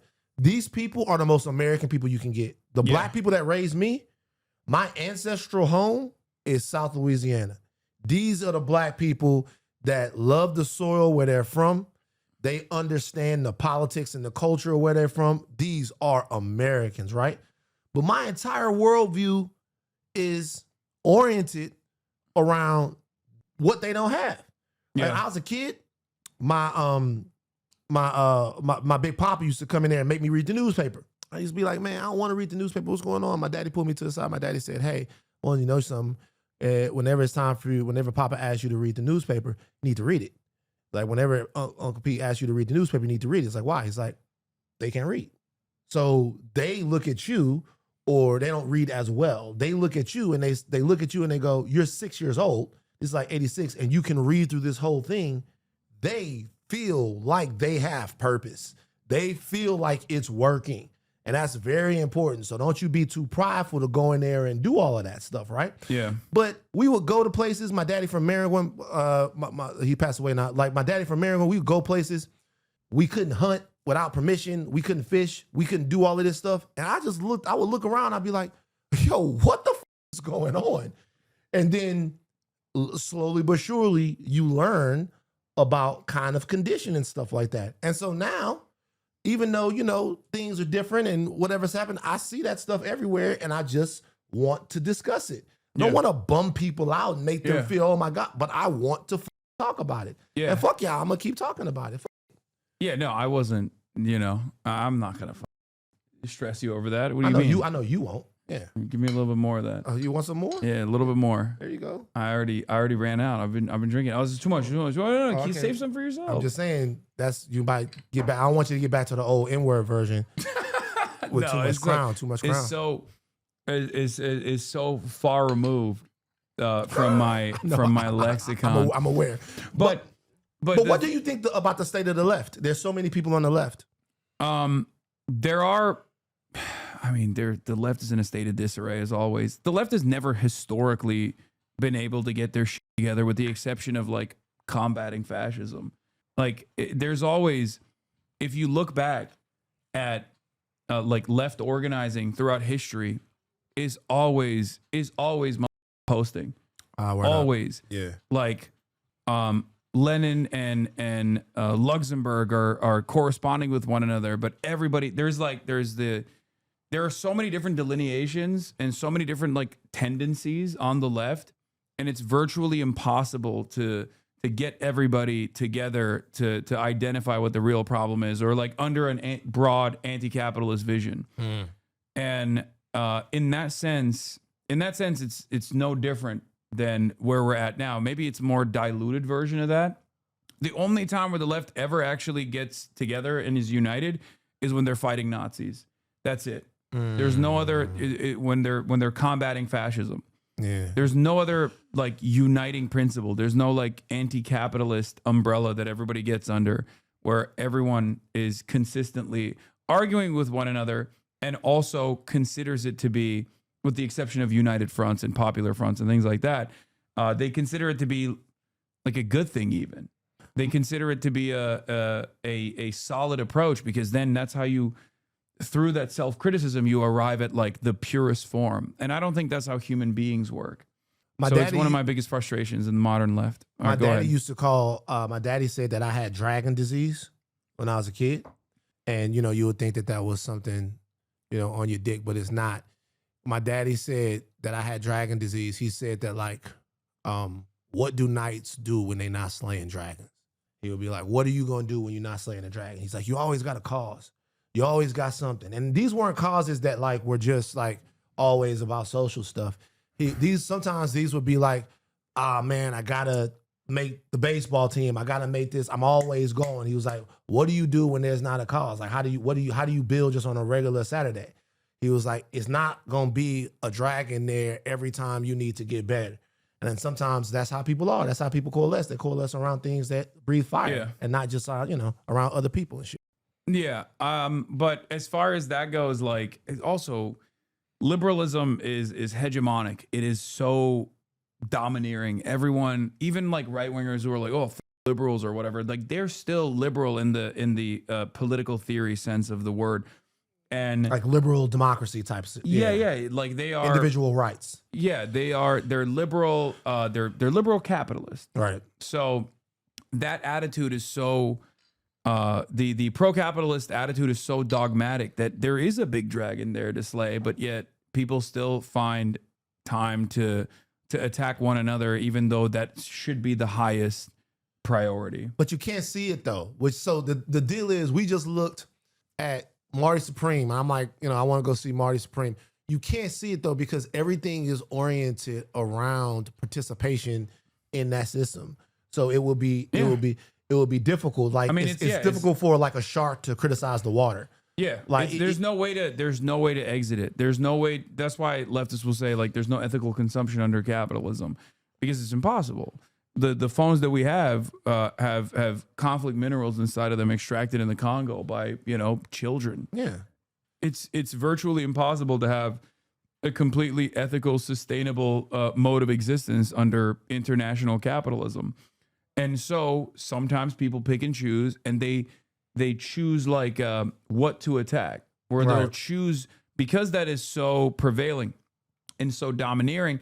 People will just go, well, you're a Twitch streamer, you're on an Amazon-owned platform. It's like, okay, the alternative is virtually impossible. If my goal is outreach, if my goal is awareness, if my goal is to instill class consciousness in people, I can't, design my own platform, because the platform that I would design would run into still that exact same issue, which would still have to rely on AWS, Amazon Web Service, the cameras, the computers. Yeah, it's still chips. Amazon. It's just like virtually impossible. The rare earth minerals, and all of this stuff, and all. Yeah. So I try to explain to people like that you have to work within the confines of availability. You have to organize around. You have to organize around best principles. Do what's right. Try to do your very best. To put your best foot forward, but then also simultaneously understand that like the people that you're talking to are not going to immediately assume that you're morally righteous, and you have to be more understanding of their background, of their social conditioning. I think one of the big problems with the left is we very quickly cast aside people who might actually be people who might actually become open-minded, people who might actually change their minds. The Purity Fetish and the Crisis of Western Marxism. I wanted to plug a book. Okay. Because somebody plugged it on Sam Cedar's show, and then I read it. It's actually more of like a little pamphlet. Talks about exactly that. Give it a read. Give it a read, guys. Okay. Yeah. But no, you're right. Can I say something else? Yeah, go ahead. What do you think about not making a moral argument? How many times do you think Sam Cedar said that word? Sam Cedar? Yeah. So Sam's he's nearly 60. So Sam's nearly 60. He was an actor for a long time. Grew up in the city of New York, which I said on the thing. I'm going to give Sam Cedar. I cannot see the words coming out of his mouth, to be fair. I can't. Because I can't either, bro. And it's weird because, like, the only words I hear when I see Sam Cedar is Social Security, the way he says it. But he grew up in the city of New York. No, did he not? He grew up in Worcester, Massachusetts. Oh, no, how many Sam, bodies is that? Sam, how many bodies is that? Sam, Worcester, Mass. Sam, at his age, we got to put Sam at 5. 5K? 5K. Oof. But he hasn't said it in a long time. He got to 5K. So we got to put Sam at 5K. Does it get deleted after like a decade? Is there like a... Like your wholeness can be deleted if you was a hoe all the way up to 25 and then you stop for 10 years. You're pretty good. Yeah, I think he's good. But you got to think of these rooms. I didn't even ask that for Sam. I was asking for myself, really. I got to put... It's been 2 decades, so I'm good. The statute of limitation is out. let me ask you this. Do you think that it makes more sense to make an efficiency argument over a moral argument? Let me tell you what I mean. So, my morals are... I look at things in a very distinct way. But I'm a bleeding heart, though. Uh-huh. So I walk by people on the street that are having a tough time, and I get sad. Yeah. And then I sit in the car and I think, why that person? Or something happens, I see a kid that's sick, and I go, who makes the decision from a universe standpoint that kid has to live their life with leukemia? And I get all down, and it lasts for a long time and all of that shit, right? So I get that I'm sensitive in a way, not more moral, but that things affect me in a way that they don't affect other people, because I'm not about to moralize with anyone. But healthcare, the idea that you should not have to go broke because you get sick, I just don't think that there are that many Americans that are on the other side of that issue. I think that they are getting politically whipped into shape by a lot of different things. But I just think if you sit down and you ask someone, fuck the right to freedom, the right to healthcare, the right to housing, the right to all of those things, I believe those to be moral issues. But if you just ask the majority of people, do you think that your country is working right if you go broke because you got sick? And I don't know how to make that case to people without coming off like a bleeding heart or moralizing to them or getting to the point to where you're such there's a sore there's thumb. definitely an efficiency argument. Bernie tried to identify it as well. The way I tackle it is this is a middleman that is expensive. That Somebody is said, costly. or your kids get sick. That's even, for sure. Yeah, no, the whole point of it is it goes back to profiteering. Right. This entire industry does not need to exist. And it doesn't exist in many other countries, or is very limited in many other countries where it's heavily regulated by the government. So the entire industry of private healthcare is an industry that is an unnecessary middleman that is unimaginably costly, and it has no investment or interest But driving up your prices. in lowering prices. Yeah, Exactly. it's driving up your prices. So it's just driving up the prices. And not only is it driving up the prices, how is it making money? Mm-hmm. It's making money by denying you healthcare. Right. So when you explain it to people, like, it's making money by taking money from you and then refusing to pay it back when you need it the most. So when you explain it to people like that, if you want to make like a more logical argument, that is the argument you can utilize. I think at the end of the day, though, there's a lot of people who they get duped by the Certainly. overwhelming amount of propaganda in this front. Right. And they get duped in a way that doesn't suit their best interest. They start advocating for things that actually harm them. And this is this is even more universal than I think describing to people how white supremacy hurts white people too. Like, because this is just directly something that you can see when your grandparents have cancer and they're calling up, and in their final days they have to call up the insurance company to make sure that they're not like leaving on debt for the rest of the family. Like, you very quickly realize this is a radicalizing moment for a lot of people. But in the absence of any serious movement in that direction from liberals, which is the left flank of the two major parties, and in the absence of that coming from the right, of course, they're never going to do that. They're anti it. Yeah, they're objectively against it. People don't even have the audacity to dream in that direction. They don't even think about it. They don't even think about a world where like there is one of the two major parties that's like unironically advocating for that. So that's why I'm pretty critical of the Democrats as well in that front. Well, you have to be. I mean, you have to be critical about corporate capture wherever it exists. Yeah. I mean, it doesn't matter. And that is, man, I'm gonna be real with you. I love my podcast is Higher Learning. It's not my podcast, it's our podcast. Beautiful, brilliant black woman named Rachel Lindsay co-hosts the podcast with me. But if it's one thing that my podcast listeners, our podcast listeners, is two people that are the hosts of the podcast, do not like, they don't like criticism of the Democrats, man. It's tough. Yeah. And the older I get, people hate me for that too. the older I get, the more I'm just like, listen, I want to have a discussion about corporate capture, about failed foreign policy, about things that have existed so much longer than you. And in order to have that conversation, man, it's got to be all inclusive. By the way, I came up with a backstory for him. Okay, let's hear it. Okay. So this is Bernard Claus. Bernard Claus? This is Bernard Claus. Okay. I'll tell you what happened. He started dancing. Yeah, he knows you're talking about him. He started dancing. Bernard started dancing. This is Bernard Claus. Uh-huh. Okay, so this is what happened. 1976. Okay. Santa was in a real bad situation. 1976, Santa and Mrs. Claus were on the outs. Santa started drinking a little Ripple, a little Taylor Port wine, and it came down to a point to where Santa actually wasn't up to delivering the gifts. Yeah. Mrs. Drunk driving. He wasn't going to do it. Now, Mrs. Claus, she was mad. She wasn't even in the North Pole. She was in Anguilla, right? She was in Anguilla chilling with her girls. She was like, Santa. Really. She was like, I saw Santa write a letter to Farrah Fawcett. Farrah Fawcett wrote a letter to Santa. Santa's beard is so luxurious, Farrah Fawcett said. I'm not dealing with that. I'm Mrs. Claus. I'm the out of here. I don't have to deal with this. So she's in Anguilla with her girls. Santa gets up, can't deliver the gifts. There is one of Santa's homeboys who hangs out with Santa all the time. They knew each other from back in the day, Bernard.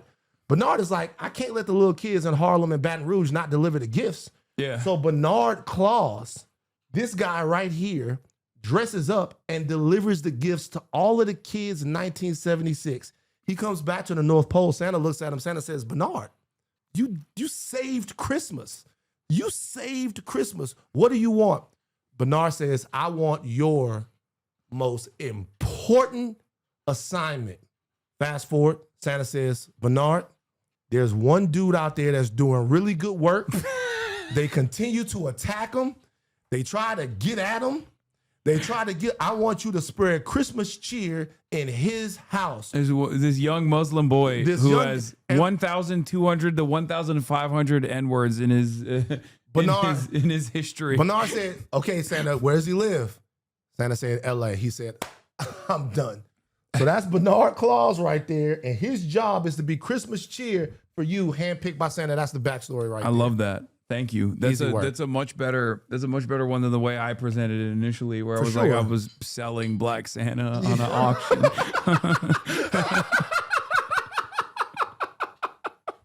There's a much better lore for this. Okay, when people ask, I'm gonna say that. It's Bernard. That's Benny. You can call him Benny, Bernie, whatever you want to call him. That's Bernard Claus back there. Yeah, he's dancing, so he likes it. It's canon. It's Somebody real. said, don't let Tyler Perry see this. Leave Tyler alone, man. Okay. This was you doing the I can look wait, hold on. at a white can't hear person, it, but they can hear and it. I can The N-word game? guess how many times in their life that they've said the N-word. Donnie's going to throw some celebrities out at me, and then I'm going to guess their number. Quite the names on this list. Yeah, Donnie? Yeah. Go for it. First one, Sydney Sweeney. Oh, wait, what did you say? Oh. And what did you say? Sydney Sweeney. Unlimited. Sydney Sweeney is up there. No, it's up there. It's unlimited. But you have to also say that she's only 29, right? So she hasn't had that much time on the earth to say that but many she's N-words. still saying it probably. She probably still dipping into the bag of N-words, man. Yeah, every now and then when everyone's like, yelling at her in this last what pivot. if Sydney Sweeney like hit you up and wanted to go out? Would you go out with her? You're a young man about town. Would you go out with Sydney Sweeney? Would Hasan go out with Sydney Sweeney? Would I save Sydney Sweeney from Scooter Braun? I mean, it would be for the public good. It would be part of the public good. It would be but you would have to do it. See, you know what I knew? What? People think you're an activist, but I know what you are. You a sacktivist. What does that mean? You a sacktivist. I know a lot of these sacktivists out here trying to get a sacktivist is what you are. For me, I'm Turkish. Right. So when I see someone, like I always say this, but someone of the blonde hair, blue eye variety is exotic for me. That's exotic. Oh, yeah, because there's not that many blonde haired, blue eyed Turkish people out there. Turkish women bad though. Yeah, there's definitely some. Oh yeah. And Dua Lipa as an extension. Turkish? No. Yeah, I thought she was Albanian. She's Albanian, Yeah, but we claim that. Oh, okay. We claim that because we dominated those lands for many years. Dua Lipa was the victim of racism to me. Wait, really? 2 songs came from the Barbie soundtrack. One is Dua Lipa, Dance the Night. The other one is What Was I Made For, Billie Eilish. This is no shot to Billie Eilish. Billie Eilish is dope. Oh, Billie's woke, yeah. Billy's dope as hell. Man, Dance the Night is way better than What Was I Made For, bro. I feel like they took it from Dua Lipa, man. I'm a Dua Lipa lover. I'm a Dua Lipa stan. Dance the Night, I listen to it all the time. I make my homies listen to it. Yeah, she's great. That's all I gotta say about Dua Lipa. I'm not a pervert. I'm Turkish. Okay, chatter, calm down. Calm down. I'm just explaining. Okay, so Sydney Sweeney, she is nearly 30 years old. So the age in this situation lowers the amount of time that she's active. I like that we went from you calling out Kanye to you guessing how many times white celebrities said the N-word. Doing a capitalism. Okay. She has that much time on the planet to get her N-word count all the way up. However, there is something else to consider with Sydney Sweeney, and this is a right-leaning, MAGA-adjacent personality. So I would normally give somebody with Sydney Sweeney's profile 1,300 N-words. Jesus. But because of that stuff, I gotta go up to 1,500. You gave her the same amount as me? Yeah. You think But me the and hip hop Sydney... thing, but she's not in the hip hop. The hip hop That thing, and by the doesn't way, matter. when we do the N-word game, we're not deciphering the ER from the A. Yeah, no, Hers is probably ERs. That's way more. So if we was we not no, there's a splitting them disparity. apart. We're not splitting them apart. The A's, we're not splitting them apart. Hers is probably reverse. ER. This is the reverse Mark racism. Wahlberg's with some ER. This is the reverse racism. This is the crack cocaine to cocaine sentencing disparity, but for whites. The ER is way higher. The ER is a much worse thing. People were like, you should make the determination. It needs to count for a 3. But the ER is obviously, but in this situation, when I hear the N-word, period, it don't matter. But like, if it's not coming from somebody, but in her situation, these are probably all ERs. Now, the next celebrity that we do, his are probably A's, but he said it a lot more time. Yeah, I think she probably has said it way more than 1,500. Give her an extra 400. Okay. Donnie, next one. Timothée Chalamet. I'm excited about this one. Okay. The fact that you grew up in New York, in the city of New York as a white person, establishes a baseline of 500 N-words. We went up. Then the fact that he loves hip hop, I'm going to give him another 1,000 N-words. Oh, that's right. So you're counting like sing along as well. Sing along every time you've done it. Okay. Oh yeah, that's every time you've done it, man. I get it. Every single time you've done it. Oh yeah, sing along in the car. That's why you said like, oh, he likes rap music. Is like that's the reason. So we did this, and that rap video that he just put out hadn't come out yet. So we were low. That rap video hadn't come out yet. Yeah, that lowballed it. You've met Timothy, I'm sure. No, I have never met him. I think he's very cool though. He's kind of cool. He seems chill. He's pushing it. Cause he was. You think he's pushing it? He's cool. He cool. He's peaking with him, but he pushing it though. I see what you mean by that. Yeah, it's like just be cool. You know who cool? Leonardo DiCaprio. I don't agree with that. Okay, why he not cool? Well, Leo. For me, chicks. You're not. That's one aspect of it. I think it's weird. I do find that to be weird a little bit. Because it's like, bro, come on. You look like Jack Nicholson now. You know what I mean?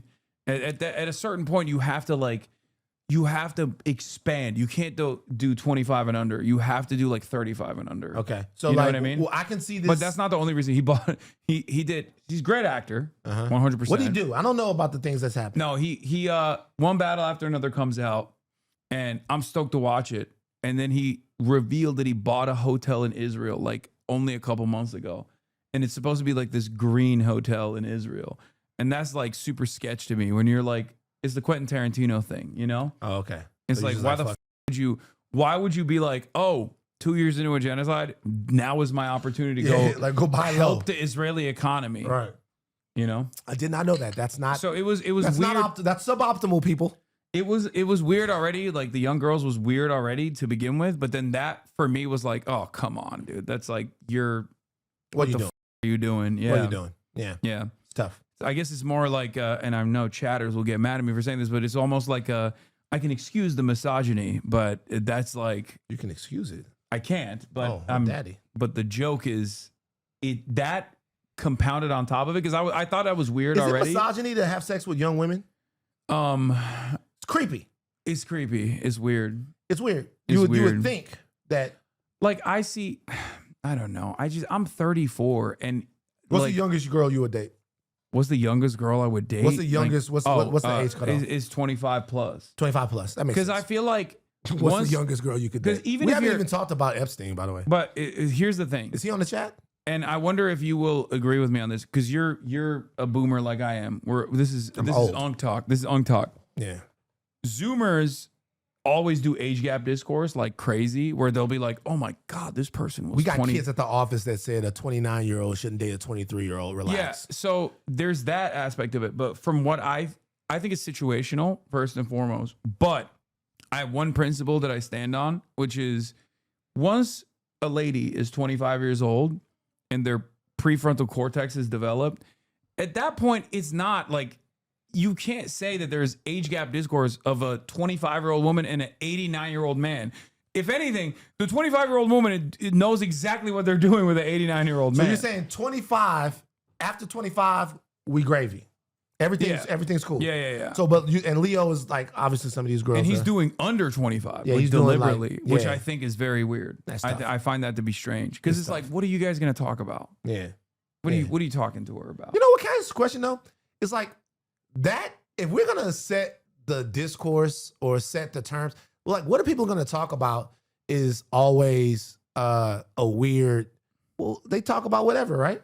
Like they can talk about whatever. I know, but it's like, would you be, as an 89-year-old, would you be friends with like an 18-year-old? Like in the same, if you're not attracted to men and you're, hanging out with a guy, like that'd be strange. Like what kind of conversation? The relationship at that point would be like, oh, I'm giving you advice. Oh, right? I see. Yeah. It's more paternal thing. Yeah, exactly. So it's like that's kind of the principle I apply. But it's not a love is complicated. It is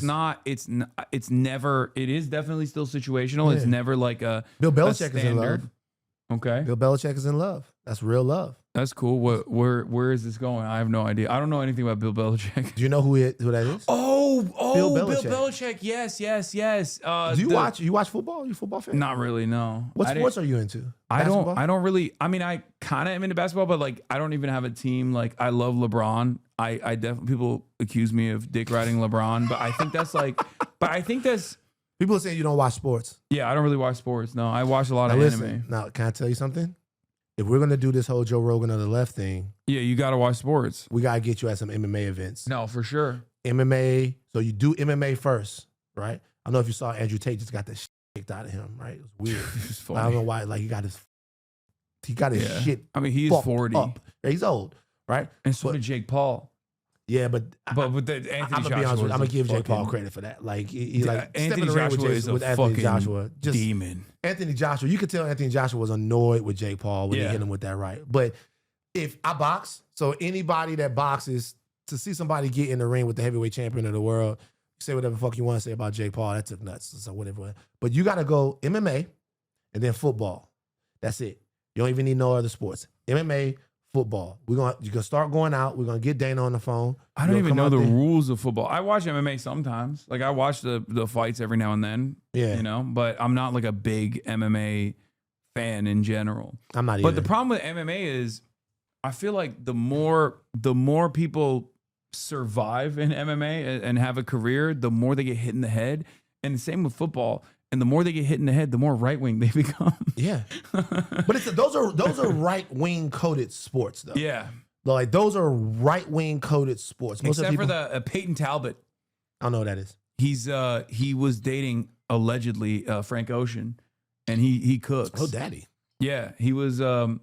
He's a fighter, and he's pretty decent. And he was allegedly dating Frank Ocean. Oh, if you guys, my man Philly Fresh, UFC, he is like a black guy. He's cool. In the UFC. Philly Fresh in the UFC. But I don't watch the MMA too much. But if you're gonna be out there, you're gonna do the thing. You got to do the MMA. I also feel like Dana White probably, if he knows who I am, he probably hates me. He might. I know all of his boys, like all the Nelk boys and shit. I know them, so I feel like he would not be a fan. Dana White. Yeah, he's pretty hardcore. He's Trump. He's everything. How did Trump get all of the podcasters with the biggest audiences? Why do you think that happened? I mean, it's a natural.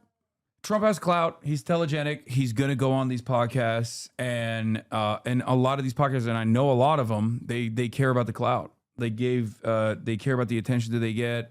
So it is a mutually beneficial relationship for them. But that's why you saw so many of them drop out fairly early on, even where they were like, "Oh, this is not what I voted for." Yeah, a lot of them now. Yeah, it's the funniest one to watch now. Tim Dillon is in full revolt. Everybody else is eating around the edges of it. The flagrant guys are eating around the edges of it. Rogan is eating around the edges of it. Theo Vaughn is eating around the edges of it. Tim Dillon is in full revolt. Yeah, like for whatever he has had. Well, Schultz enough. too. Schultz like pulled the the rip cord. Andrew Schultz. Oh yeah, Schultz. I know Schultz for a long time. Yeah, he pulled the exit cord. Damn, they're calling you out. They say Andrew was your boy, Van.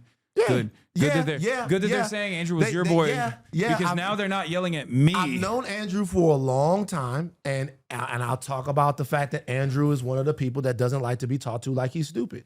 I do think he was gullible to fall for what the Trump shit was. I do think he was gullible as far as that. No, I know Andrew very well too. That's why I'm happy that they're on your shit. He doesn't like to be talked to like he's stupid. Yeah, so there it is. You know what I think? Tell me if I'm wrong on this. Mm-hmm. I think Andrew Schultz falls into the trap of being a white dude who is maybe a little too comfortable. In around black people.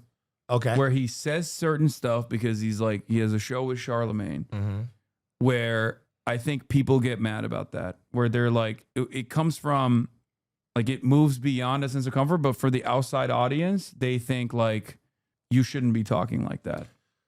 I don't know that it has that much to do with Charlemagne. I think that what it really is that. But he thinks he's valid. He thinks he's like connected. Well, I mean, that's kind of how he came up. He came up like in proximity to Charlemagne and to all of these other black comics and stuff like that.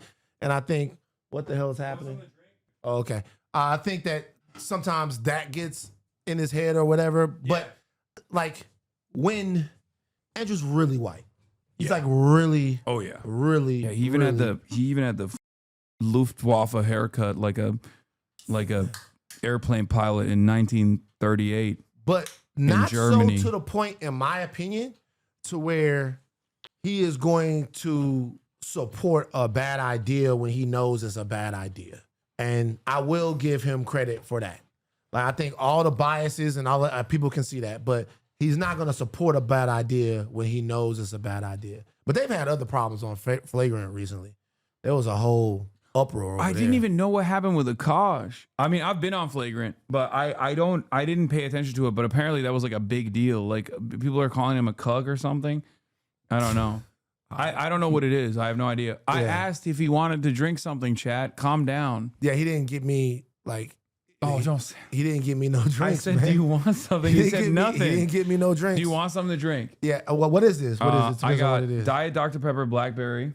Blackberry. Yeah, it's actually pretty good. I have a cream one too, cream soda one too. Also Diet Dr. Pepper. Racist ass Diet Blackberry. No, wanna I try have it? some. They say you starving me out. I want to try Diet Blackberry Dr. Pepper. Okay, notice how the soda I bought wasn't diet at all. Look at the chat. You don't drink Diet? How many people are in this chat right now? There's only like 20,000. 20,000 people in the chat. Because we went offline. So how many people? What's the like most amount of people 10,000. you ever had in the like, chat? 314,000. When was that? This last election. And they were coming on here to watch you talk. Yeah, like the day of the election. 314,000 people. Mm-hmm.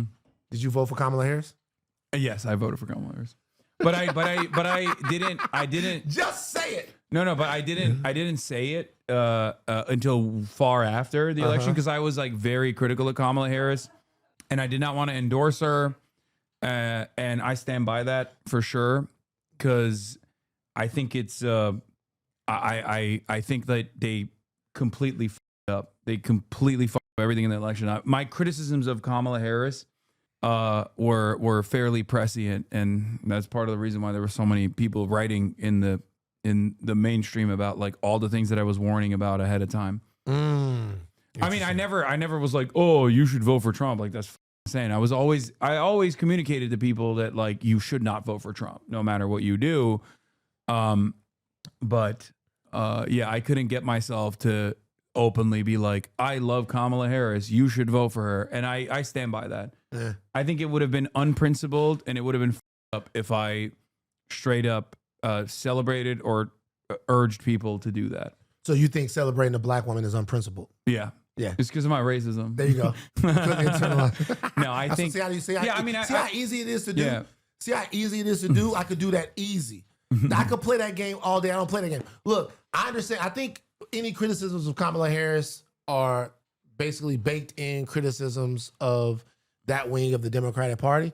And I think that rather than people get mad and get into attack mode over those criticisms, it would be better to have conversations with those candidates and with the party about those criticisms and about how they grow from them and do better moving forward. Because obviously there are so many things that would be different right now if Kamala Harris, you wouldn't have people getting pulled off the streets. You wouldn't have. It would not. It would nowhere. Of course, it would not be as bad as it is. It's not even a question. But But I also mentioned that as well. They kicked Hasan out of the NC. Yeah, that's true. They did. They did kick kick you out. me. What? Yeah. So the Kamala campaign actually was pretty sweet on me initially. Oh. And they invited me to the DNC, even though the Democratic Party itself, the DNC itself, actually did not want me there. But I'm pretty sure the Kamala campaign actually like actively petitioned to bring me there. And then they've revoked my credentials the last day. But it was cool because like Who revoked your credentials? The DNC finally was like, DNC, Jamie? Why'd they do this? Oh my God. You don't fuck with Jamie? Just talk your shit, man. Who cares? No, I always do. I mean, they even didn't do this. What I was like talking shit about Obama. Like they were actually pretty. They were pretty open about my criticisms of Obama. Hold on for a second. Yeah. You talk shit about who? Barack Obama. Barack Hussein Obama. BHO? Listen, he's my people as well. From what that are you talking about? How could you fix your mouth to talk any shit about BHO? Sorry, if you're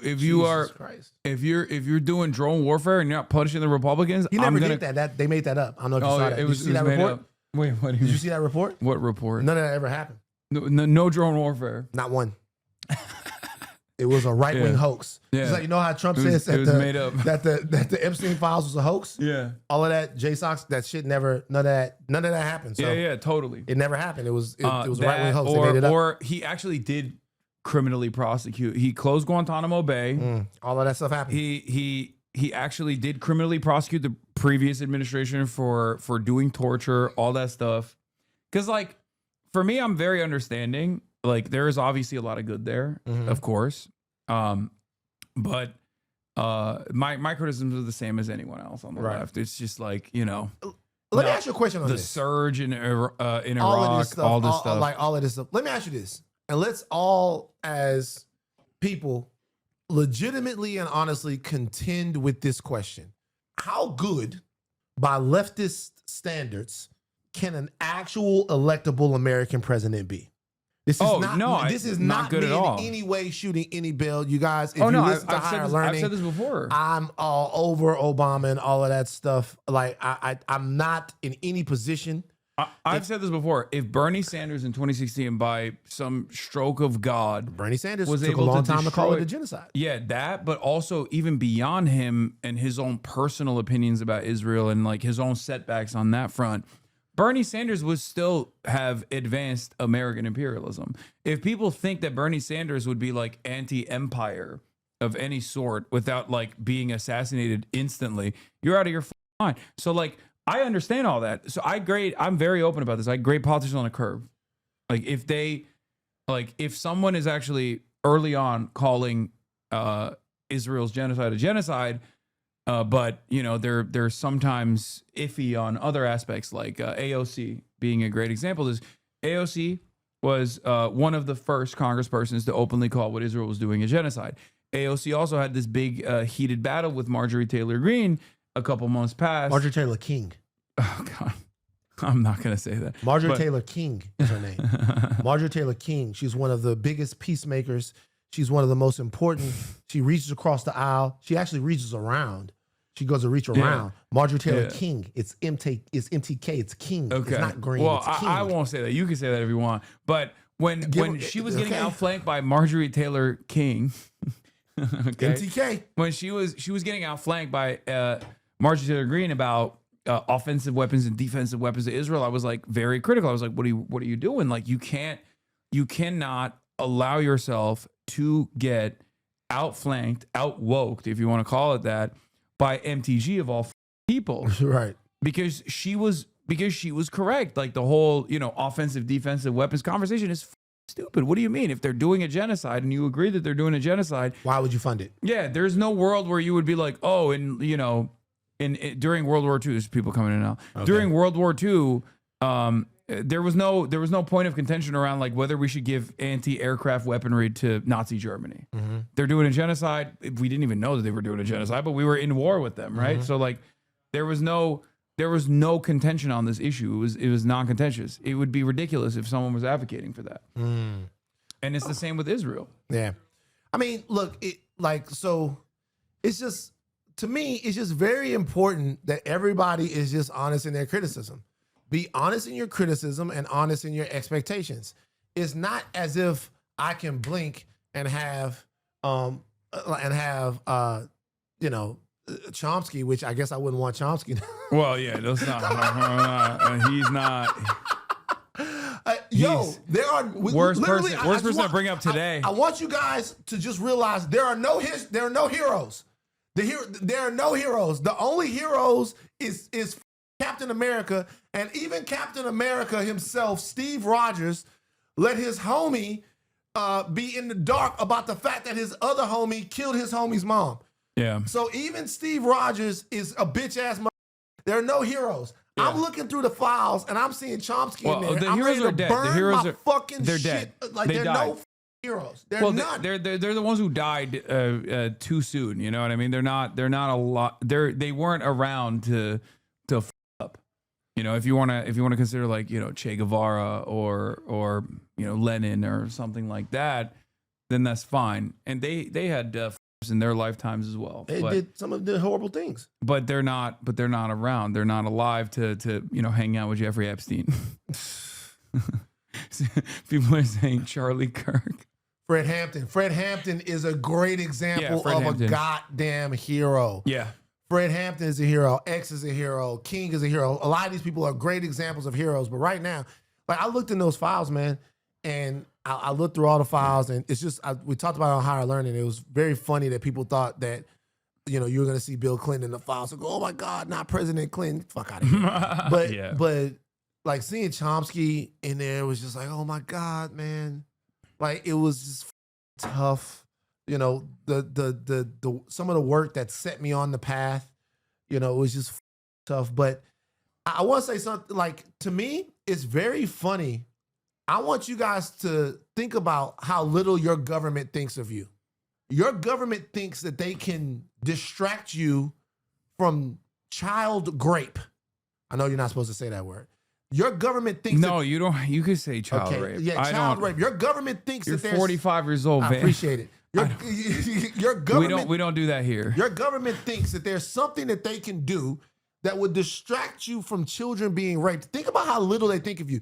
If you walked into a room right now, if you walked into a house and you heard something happening to a kid in the back room, yeah, what could happen in the front room to distract you from that? Nothing. There's nothing that can happen. Yeah. It don't matter how good the food was, what was on TV, what Bernard was doing. It doesn't matter. Anything that could happen, nothing could defend. But they think they can distract you. Well, you have to also remember, like, a lot of the people were also participating in it. They were partaking. Absolutely. So then you know, they weren't. They didn't give a f that it was happening because they were there for that. There's email correspondence between Prince Andrew that came out. Formerly Prince Andrew. Now he's just like nigga Andrew now. He's just a regular dude now. He's just like Andrew from the up the street. Yeah. Lord Mountbatten. Yeah. And he was literally sending emails to Ghislaine Maxwell being like, oh, I need something to distract my mind. Like, do you have any inappropriate friends? Like, he was just straight up saying, like, can you find me some minors to rape? Absolutely. Like, how do you, like, at no point do you just turn around and go like, this is up. Like, this is what I don't understand. If you are that evil, how is it that at no point in your life do you turn around and go, this is, maybe this is a little up. Maybe I shouldn't write this. What am I doing? Part of the pathology here is that they're doing it, but they're also getting off on the fact that they could do it. Yeah. And it all comes back to us. And when you look at the litany of things that were thrown at the American people in the last 2 or 3 weeks to try to distract them from a deep, I believe, intelligence operation, but also, for sure, a child pedophilia ring, right? They tried to use plaques in the White House and checks to the troops and Trump taking over the Kennedy Center and Susie Wiles in, what was it, Vanity Fair, or just Kash Patel. So much news, flooding the zone so much, thinking that there is something that they can put in front of you that will make you forget about the fact that the richest, most powerful people in the world were raping children. Yeah. And like, they really think that you're dumb or that they have captured you to that degree. It's profound. No, absolutely. But You want to know the saddest part about it is that What? it does kind of work on people. It kind of works on some Yeah, people. it That's does. tough. Also, it's almost like it's the same principle behind like when people just like forget about every awful thing that is currently happening because they're like, oh man, well, I just got to worry about making money today. That's true. That's how it works. Where a lot of people will then go back to, there's nothing I can do about all this stuff. It sucks, but I also have to survive. I have to survive, and the modicum, like the small amount of time that I have to myself where I can feel like a human being, I'm just gonna drink some alcohol. I'm gonna go, watch some TikToks and poison my brain. I don't want to like constantly have to think about it. And that is how capitalism works. Yeah, it works by bogging you down, and putting your survival right in front of you, and then making you say, "Hey," and then also, it's so funny. They were like, Trump came out with this. You saw he wanted to do literally the Hunger Games, right? Yeah. But you're already crazy. You're already in the Hunger Games. They already have you believing that you're competing for resources that aren't abundant, and so whatever you get, somebody else doesn't. You're in the Hunger Games right now. Yeah. Oh, did you see this? Speaking of which, Prem from Zateo says, "Okay, team, we have to delay more Epstein files again. We'll announce on Christmas Eve. Let's try to get through this news cycle quietly." And then Trump does this. Good. I'm fine. You sound so beautiful and cute. How old are you? I'm 8. Wow, so smart. You sound. What? Wow. I'm 8. Wow. What timeline are we in, bro? What the is going on? It's just I get what he was trying to do. I understand it too, but look at him. Yeah. Oh my God. We don't even talk about the Trump fall off, man. This is Hakeem Olajuwon with the Raptors. That's they they did this because like one of his best moments from Trump 1 was when he was like, "Do you still believe in Santa Claus?" At the age of 12, I feel like it's, and that was like a really funny moment because he was on it. It's marginal at that point, right? At 7, it's marginal. And I think they did that so that they could just get him back on, the good graces of all these people. And they don't realize that there's too much stink on him now. Yeah. Do you think that the prospect of a mutiny on the right is real? Do you think that they'll start looking to put Trump out to pasture, particularly if things go bad next year? They tried to do that. They tried to do that with Ron DeSantis, but the establishment flank tried to do that. And I don't think Trump is going to get outcasted by the old money Republicans. I think if there's someone that could potentially, maybe many years down the line, push him out, it would have to be like a Tucker Carlson. It would have to be someone who can like speak the same language, who's telegenic, who can hold the coalition together, but then also will tell the establishment Republicans and the big institutional donors that he's not a volatile figure in the same way Trump is, while simultaneously still giving that on-camera presence that is necessary to make sure that the base is still on board. So I don't think that anyone like JD Vance would never be able to like shank Trump.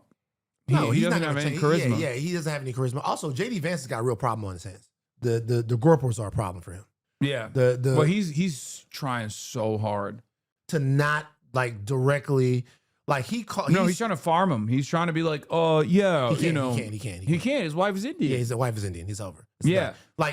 He told Nick Fuentes to eat shit, and Nick Fuentes turned it on him. Yeah, so and crazy. said, "Yeah, I'm gonna eat your wife's cuisine or something." Yeah, like that's what he said. And that is what the limit of Jay is. You ever watch Gremlins? No, I have not watched Gremlins. Is that f***ed up? What is it? What's Gremlins? Remember, I grew up in Turkey. So the original Gremlins movie with Gizmo, you ain't never seen that shit? No. Where? So like, okay, so real quick. So if I'm looking it up. Look up Gremlins. So the original Gremlins joint, like Gremlins, not this, whoever this is with a Z. Is it with a Z or with an an S? Oh, okay. It's Gremlins with an S. So the Gremlins, that's Gizmo right there. You've never seen Gizmo before. You don't know who Gizmo is. I have seen the little toys. Yeah, I've seen them. They're like little creepy toys, right? I don't know. They're not a creepy toy. It's a Mogwai. Okay, I don't. Why aren't they showing the little gremlins? So just go to the Howie Mandela's Gizmo. Yeah, he does the voice of Gizmo. Okay. So that's Gizmo. That's Gizmo right there. Uh-huh. So Gizmo is a cute Mogwai. He's virtuous. Uh-huh. But there are rules to get to the gremlins. There are a couple of rules. One, you don't feed the gremlins after midnight, right? Another rule is you don't let them get wet. If you the Mogwai, okay, so if you feed this Mogwai after midnight, they turn to gremlins become gremlins. You can't feed them after midnight. Okay. They make more Mogwai if they get wet, and it's very hard to watch because the gremlins pop out of the Mogwais pop out of Gizmo's back. Mm-hmm. The Groypers are gremlins. The Republicans created the gremlins. They fed this group after midnight. Their version of the world, they're playing with, they're whispering about white supremacy, heritage Americans. They're whispers. Gizmo is a whisper. The gremlins speak loud. They got they got their own culture. They've been around, they're green, they're going crazy. Like the Republicans, they thought that they could control, you'll like this term, the height of the flame. Mm-hmm. You know what that's from. Control the height of the flame with their racism, their misogyny, their all of that stuff, but they couldn't. They seeded a whole bunch of babies that are more, at least outwardly, grotesque and aggressive than they are. And now it's after midnight, the gremlins then ate, and there's nothing you can do about it. I don't know why they ever thought that they could keep it at bay. That's why it's always funny when it's Vivek or even Ben Shapiro now that's complaining about anti-Semitism. It's why would you think that the very same racialized language that you utilize for everybody but Jewish people would not inevitably turn on you? Because for these guys, they're tokens. And Vivek Ramaswamy and all these other people, they're tokens. As long as they still reinforce white supremacy, they're fine. But the moment they actually feel threatened by the Republicans and even call it out is a moment where all of these people are going to turn around and say, you're done. Mm-hmm. If you continue saying there's no racism, what are you guys talking about? You're fine, right? In the face of anti-Indian sentiment, if you turn around and say, oh, it's being overblown, you're fine. But the moment that you actually call it out, they will cut you out. And those very same forces will then turn to the likes of the Nick Fuenteses of the world. And that's precisely what's going on right now with the Republican Party. Vivek Ramaswamy is a weakling. Ben Shapiro can suck my dick, and let me tell you why. Yeah, exactly. So, Ben Shapiro, beyond any issues that I have with Ben Shapiro or anything that he's doing recently, I tweet this over and over and over again. I've talked to everyone about this. Ben Shapiro gave his thoughts on the Trayvon Martin trial on Trayvon Martin's birthday. So listen, you guys understand what that is. So when Ben Shapiro is talking about this, everybody else is going, Trayvon Martin would have been alive. Trayvon Martin would have been alive. And we're talking about the fact that Trayvon Martin was a teenager walking in his own neighborhood who was profiled and stopped. Also, you have to remember, there are people who are now too young to know who Trayvon Martin is, which is kind of crazy to think about. So Trayvon Martin's walking in his neighborhood. He's profiled by a guy. He's stopped. The guy's name is George Zimmerman, who was acting in the capacity of some sort of neighborhood watch. Mm-hmm. An altercation takes place. George Zimmerman starts getting his ass kicked. He kills Trayvon Martin, right? Yeah. George Zimmerman provoked, followed, and initiated a confrontation between him and Trayvon Martin that ended up taking Trayvon Martin's life. The stand your ground law and all of these things, it was litigated in the courtroom. It was also litigated culturally, right? Yeah. Let's talk about the baseline of decency here. The baseline of decency here is to understand that a black teenage male was killed for no reason. No reason. And if you respected discourse, your fellow man, and your community, what you wouldn't do was taunt people over that. If you respected the way that we should talk to one another, and if you respected people that are in pain, you would not taunt them. Ben Shapiro would taunt black people on Trayvon Martin's birthday. Yeah. So George Zimmerman did it too. He literally started selling Skittles. He would sign Skittles bags.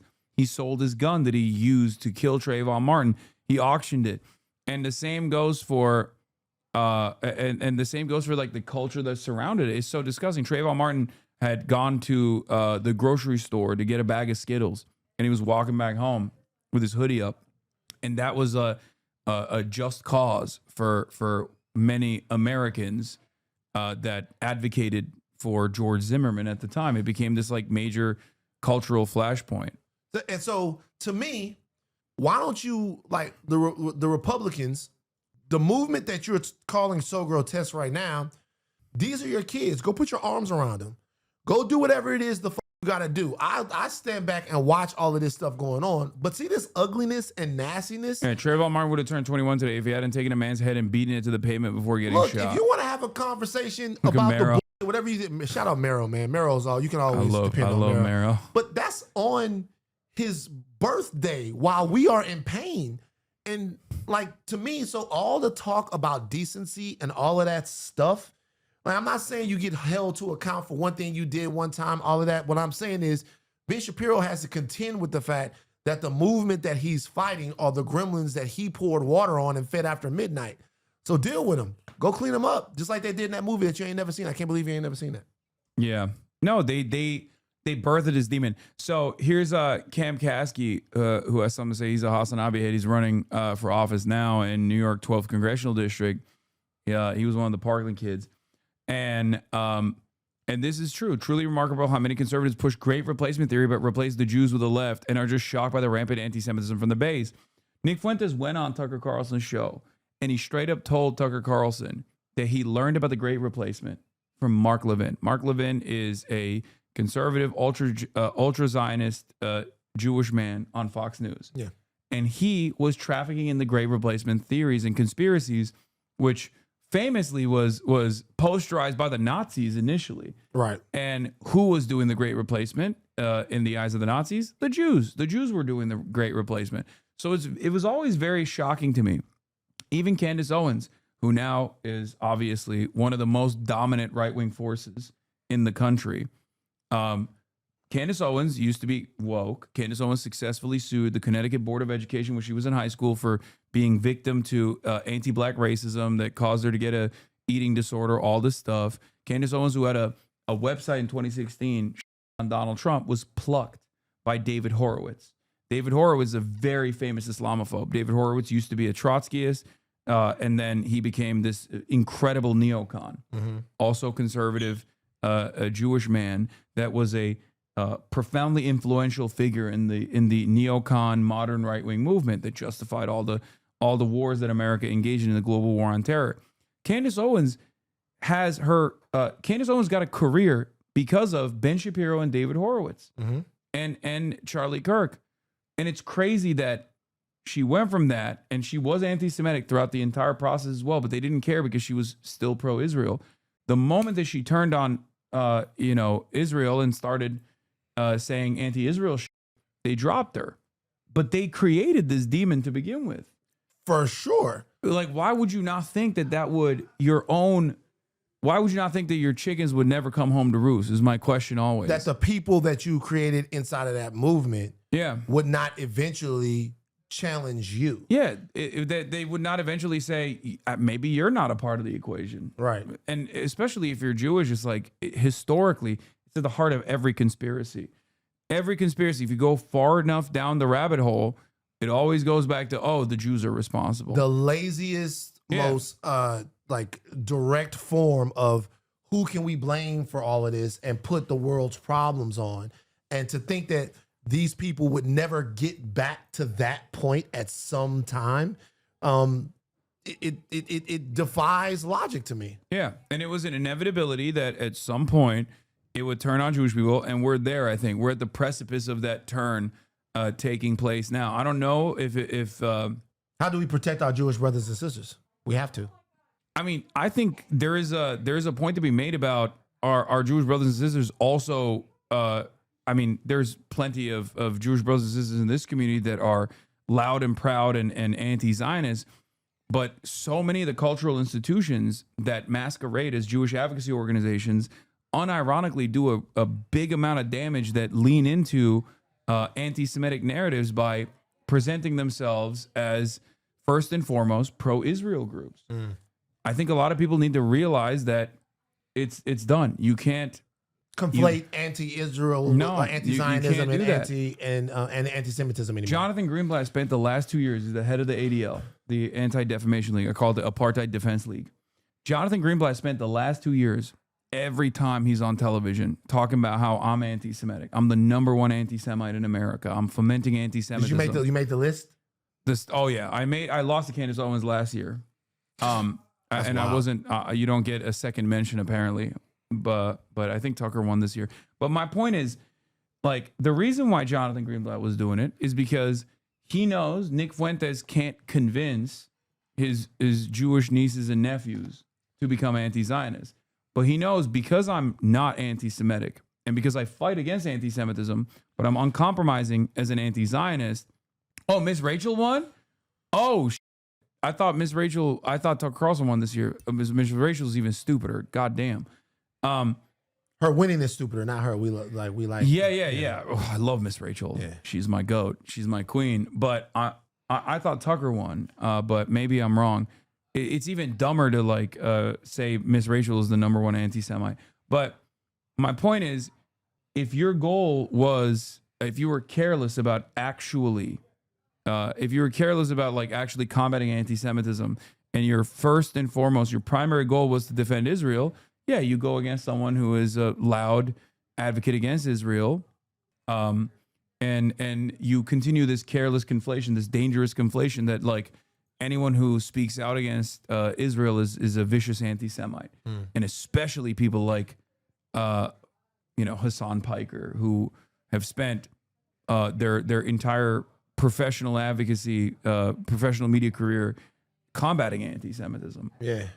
And that's it. And then he defended, ADL also defended Elon Musk, doing the Sig Heil. Yeah. All that stuff. And they basically diluted the whole concept of being against Jewish people. So they taught so many Americans who were not invested in Zionism at all the idea that, like, no, Jews do only care about Israel first and foremost. So combating that and tackling that is going to be very difficult, but it requires very loud anti-Zionist Jewish voices as well in media. And it requires a ton of marketing as well. But in the absence of all these advocacy organizations dropping this, because they are the ones who literally will say anti-Zionist Jews are anti-Semitic, it's going to be impossible. Yeah. How do you teach a dude from Idaho who's never met a Jewish person now in this day and age that, like, the idea that, like, Israel is supposed to be a Jewish ethno-state is a silly concept that most Jews don't agree with? You can't. You know what's funny? Like, it's not funny, it's interesting. So there are a couple of people that, whenever we are critical of Israel, critical of the genocide in Gaza, they're like, well, reach out to me in my DMs and stuff like that. And, there'll be Jewish brothers and sisters that listen to the podcast. And you know what I'll do? I do this to a lot of people. This is so stupid. Don't do this if you have a podcast. I'll be like, yo, call me. Like, seriously. Like, I'll be like, yo, call me. And I'll get on the phone and I'll actually talk to people who these are mostly American Jews, who are having conversations around their belief in the state of Israel and who are trying to connect and communicate with me, somebody whose positions they respect. And they also know that early on in higher learning, we had a lot of conversations about anti-Semitism because there were a couple of brothers, I'm not going to bring their names up now, there's no need to drag them through the mud, they were posting some stuff and saying some stuff, and we were having conversations about anti-Semitism on higher learning. And when you talk to them, I think it's important sometimes to have conversations with them, because when you talk to them, you can feel the vulnerability that they feel being Jews. You can feel it. You can feel the the pain, and you can feel the fear, and you can feel all of that. And there's no amount of statistics or history or anything that I can give them to get them over that fear. Like, to get them to see like what is happening and how it's happening. Any information I give them is fake. Any statistic I give them has been cooked. There's like nothing that can be done. I have the conversation so I continue to see the people that I share my community with as people and not as political dogma, and to connect with them and let them know that I want them safe and empowered. But a lot of times, like, we get so deep into it where we just exhaust each other. And so sometimes when I'm having a conversation, how do you deal with the fact that you combat anti-Semitism, and sometimes there is a cultural imperative to... I still keep pushing through it, and no matter what, I just uncompromising on that, because there are people who... And you're uncompromising in your belief that, like, and you're combating anti-Semitism. Yeah, exactly. And I think you just got to keep doing that, and no matter what, because there are people who will sometimes say like, you're spending too much time on this. Like, you're spending too much time on like addressing anti-Semitism, because it's like, who gives a f people are being slaughtered, right? And it's not like I'm taking time away from that, right? Because every single time I talk about this, even when I bring up anti-Semitism growing in the country, I still connect it back to the propaganda that Israel has done, that it's consistently doing, that even I think I have a unique insight into as someone who's, you know, grown up in Turkey, that never really thought about like what it would look like to be Muslim in a place like the United States of America, and then of course have been living here. It's like I always compare it to, like, if I was running around being like, ISIS is actually awesome, and you know, it represents true Islam, and if you criticize ISIS, you're Islamophobic. Just like, be can careful you how they can clip you, Hasan. No, I know. I mean, they clip me all the time. But my point is, like, if I was running around saying that, if I was running around saying that, that people would understandably be like, "What the f are you saying? Shut the f up! You're an insane person." And the problem is, from the perspective of people who are completely tapped out, who don't have any sort of social investment in Israel whatsoever, and actually are now antagonistic to Israel, that see it for what it is, okay? A very damaging force, a very violent force in this region, a destabilizing force in this region that is consistently demanding unlimited funds from the United States of America. They don't think Israel's a good thing. They don't. So if you are running around still associating yourself and your people with Israel, you are literally leaning into people's, you are teaching people that the wrong thing, this very damaging thing, this very dangerous thing, that like, no, all Jews do care about Israel. And you're putting anti-Zionist Jews in harm's way. You're putting all Jews in harm's way, because then people start thinking twice about every Jewish person that they meet, where they go, oh, this person is like, I bet this person, which is unfair. Yeah, exactly. Yeah, exactly. And I don't do that, but I don't expect other people not to do that. I get it. Like, it's just, this is how it is with Islamophobia as well. This is how it is with anti-black racism. Well, as I will say this. I do expect them not to do it, though, because, like, I remember this, man. I never forget this. Man, I tell you what, bruh.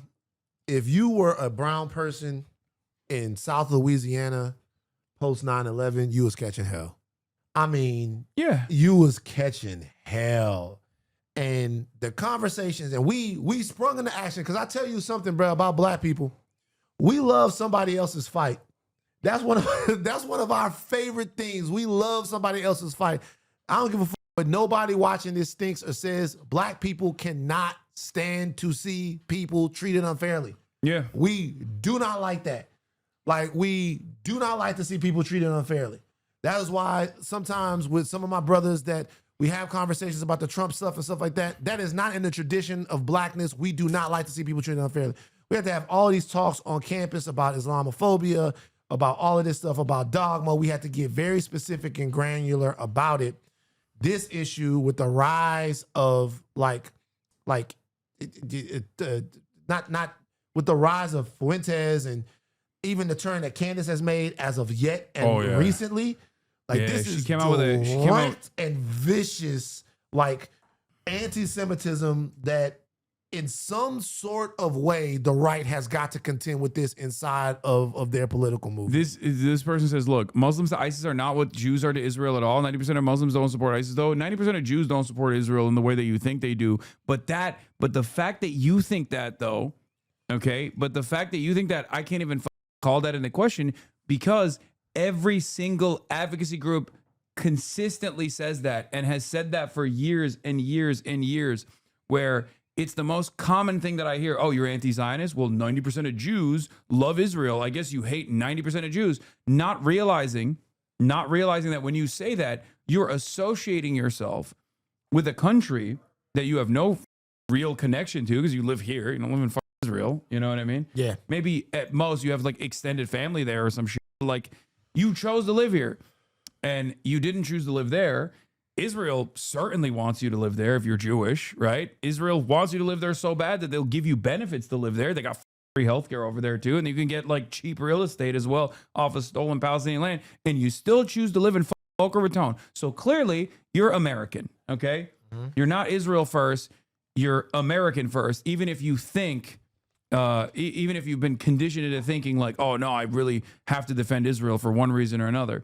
And what's frustrating about this concept is when every single like advocacy group is still presenting that as a fact, because they just cannot comprehend that Americans by and large have completely, the majority of Americans are like, Israel's not good. Right. You know, they lean into and feed into the anti-Semitic conspiracies. And I think that's an important part of this conversation that many people are maybe a little too afraid to have, because they don't want to offend anybody. They don't want to come across like they don't want to. Yeah, they don't want to come make across people like feel vulnerable. Yeah, they don't want to come across like they're saying like, "Hey, man, like this is partially on you too a little bit, right?" Like, because it is.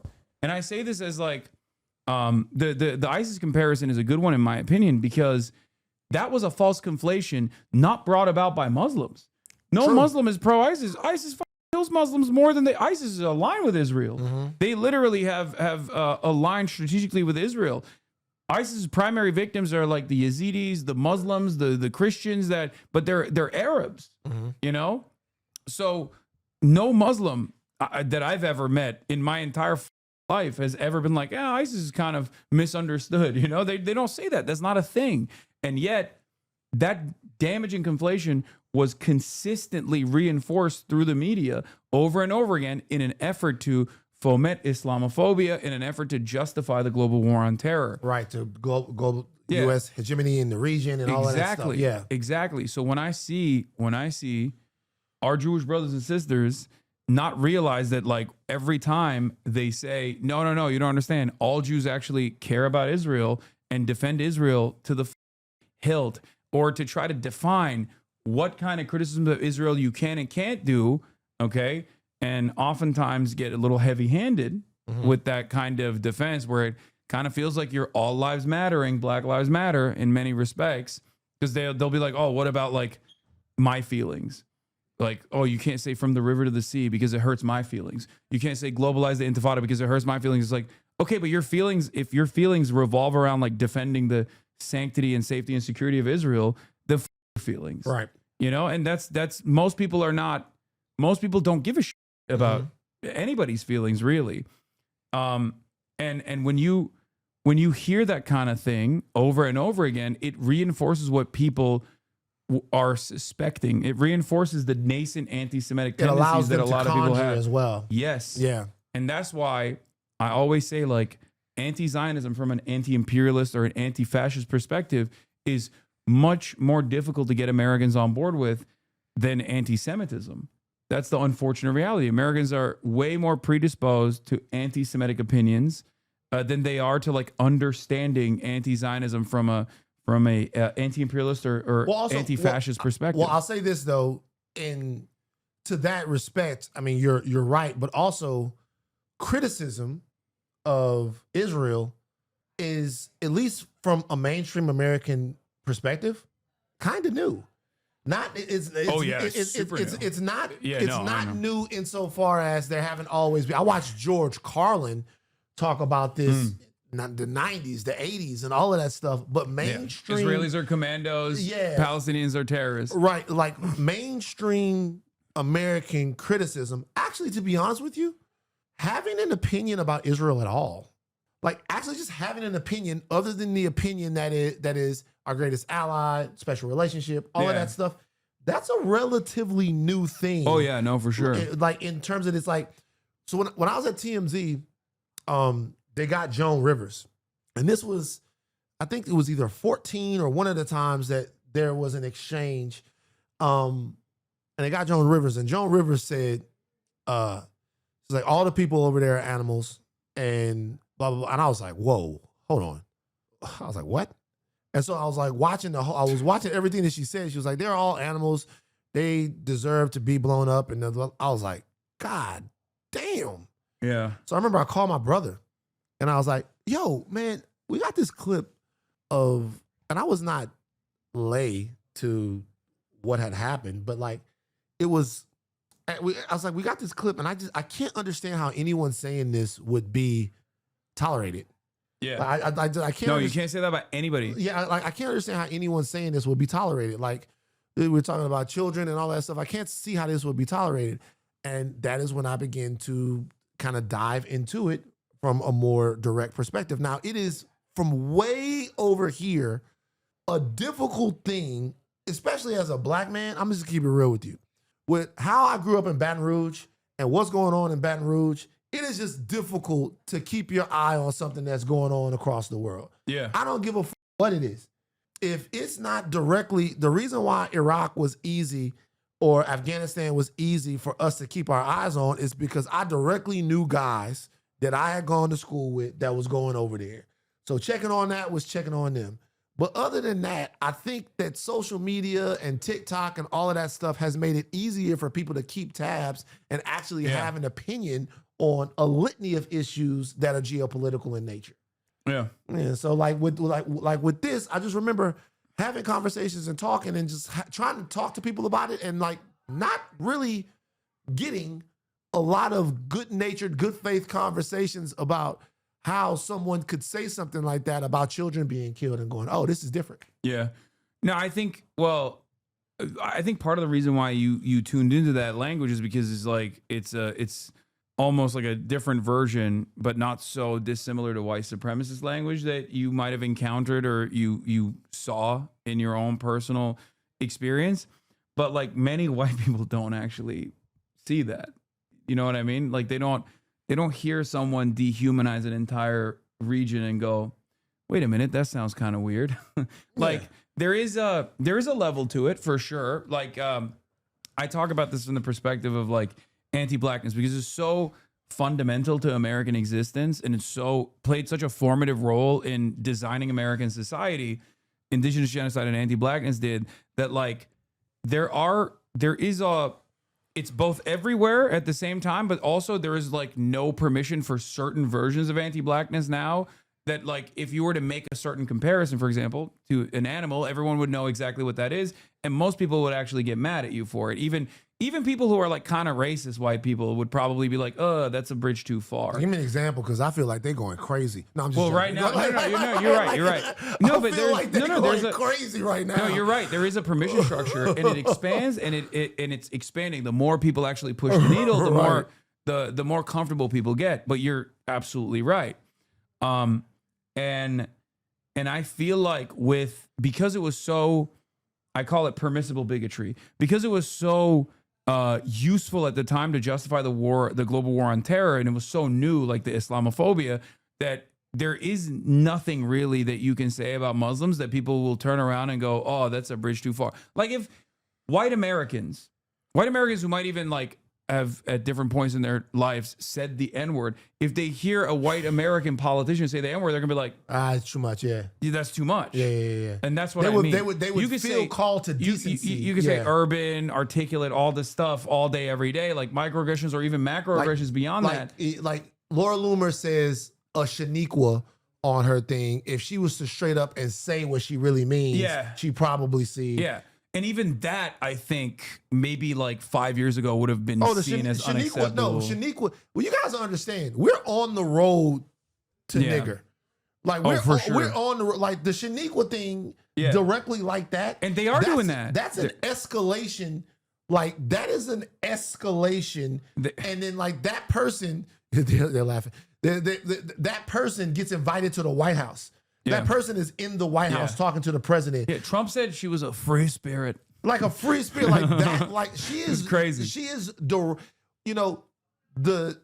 she is directly in a vile in a way that to me is even under discussed because people are, I guess, more popular than her. Or maybe, I mean, not even out-viling her. She's a disgusted, wretched witch. Yeah. A cauldron of hate. And to me, it's like... There was the lady that called the 5-year-old black child the N-word with a hard R and fundraised like $1 million. Everybody got on her. And then we're watching conversations on Piers Morgan where, shouldn't we just let it go? Nah, we're not trying to let it go. The word itself, is a flashpoint word, a descriptor of something that's subhuman and does not have value. Yeah. So we can't let y'all just get to the point of going, you should toughen up. No, you should want to be in community with people and not say things that directly remind them that they were not humans for a long time. And no, it's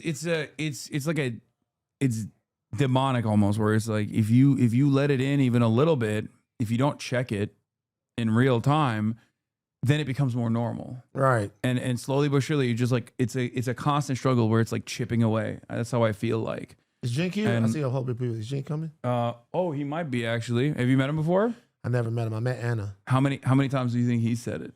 Jink? He grew up here. He grew up in America. Bro, I could tell Jink let it roll off the top. I don't know. You know what I like about Jink? What is it like to like be at Thanksgiving with Jink? Oh, we do it. We call it Janksgiving, where we debate. You and Jink debate? Oh, every year. Can I do a Jink impression? No, let's do it. Let's hear it. You guys, you don't want to talk to MAGA. You don't want to talk to MAGA. You just want, I'm pure. I'm pure. I'm so pure. I'm so right. That's not the way you get through to people. That's not the way you make friends with people. Oh, I'm so right. I'm the person. That's how. His kids are here, man. It's funny to me. It's funny to me. No, I know. It was pretty good. Man, it's funny to me. I watch that shit. I'm like, God damn.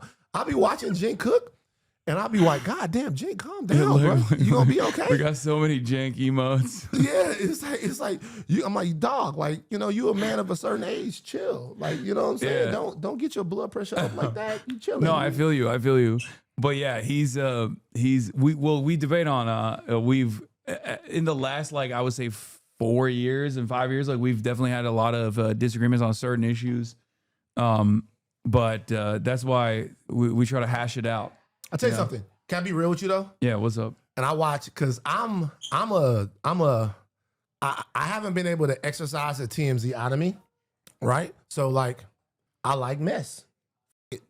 You like mess? I like mess. Oh yeah. So the mess on the right, I almost don't want to. Yeah, I love it. I almost don't want to criticize any of the people on the right anymore. I like pushing. I like pushing and pulling, but like in a way where I'm like, yo, Candace, like, it feels weird that you got back from this secretive meeting and you didn't even film it. Like, what's going on? What happened, Candace? You losing your shit? Like, I'm not like too heavy-handed with it, but every now and then I was just like, if I'm ever gonna tap the glass, I'll do it in a way where it's like, Candace, I was there with you. Like, I'm on board. Tap the glass. You say Candace behind the glass, or she an animal? That's crazy. No, anyway, no. I feel you. That's what we call it. Inward count just went That's up. what we call it. We call it tapping the glass when you're like looking at people from observing it from afar. I got you. So I almost don't want to get involved with them. I'm like, let them fight. Yeah. But what I will say is that, like, when I watch this that's happening on the left too, that was good for a very long time at all. I watched that channel, The Vanguard. You know those guys? Yeah. You don't fuck with them? No. I have no issue with them. No, So, they're chill. I like them. I watch them and I watch all of the stuff. But I will say this. You are tapped in. Bro. You are so tapped in. The Vanguard? Hold on. That's crazy. The Vanguard, Kyle, Breaking Points. Saga's my favorite person on the right in the whole world. Saga don't want you to smoke weed. Saga don't want you to watch porn. I did Saga don't want you to with him. gamble. I did a thing with him. Saga wants you to stay in the Sagar's my favorite guy on the right. I did a thing with him at the New Yorker magazine because they profiled both of us and like we were speaking, and I could not believe it. He is so.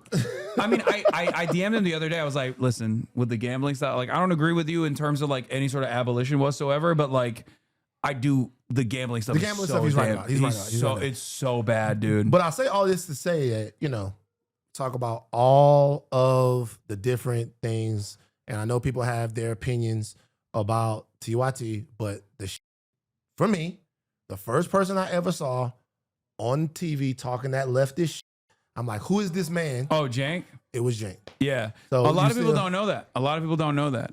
Oh. What the fuck is this? They're making fun of me. This was you months ago. Yo, Elon Musk, pull up if you really want to make Trump mad. Oh, you're trying to get him on the I was trying to, yeah. You're trying to get him on the I was trying to get him on the stream because he was like, have you had righties on the stream? Who from the right has come on the stream? Christian Walker. I don't know who the fuck that is. He's Herschel Walker Jr.'s son. Oh, I do know who that is. He's gay. He's like messy. He's also messy. But he's like woke now, I think. He turned. No, you know why he turned? Why?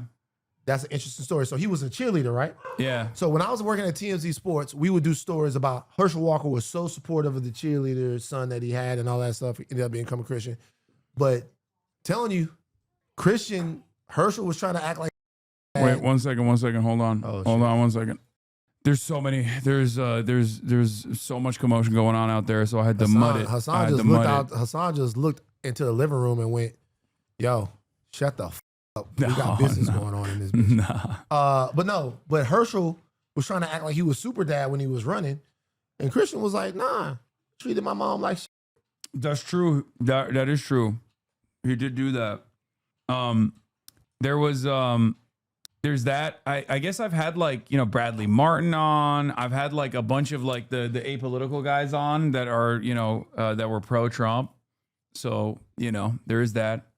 I don't know who none of these. Yeah, they're like podcasters. They're podcasters. What do he do? He's like a big, like swole, roid head, swole. Oh wait, is he interviewed Nick Fuentes? Yeah, he did. Yeah. So I did see that. Well, this was before then, and I've had Asmon Gold on. Do you know who that is? Nah, who that? Don't worry about it. Asmon Gold? Who is Asmon Gold? This is not a diss, by the way. I watch stuff on the right. I do. I've been watching a lot more stuff on the right lately.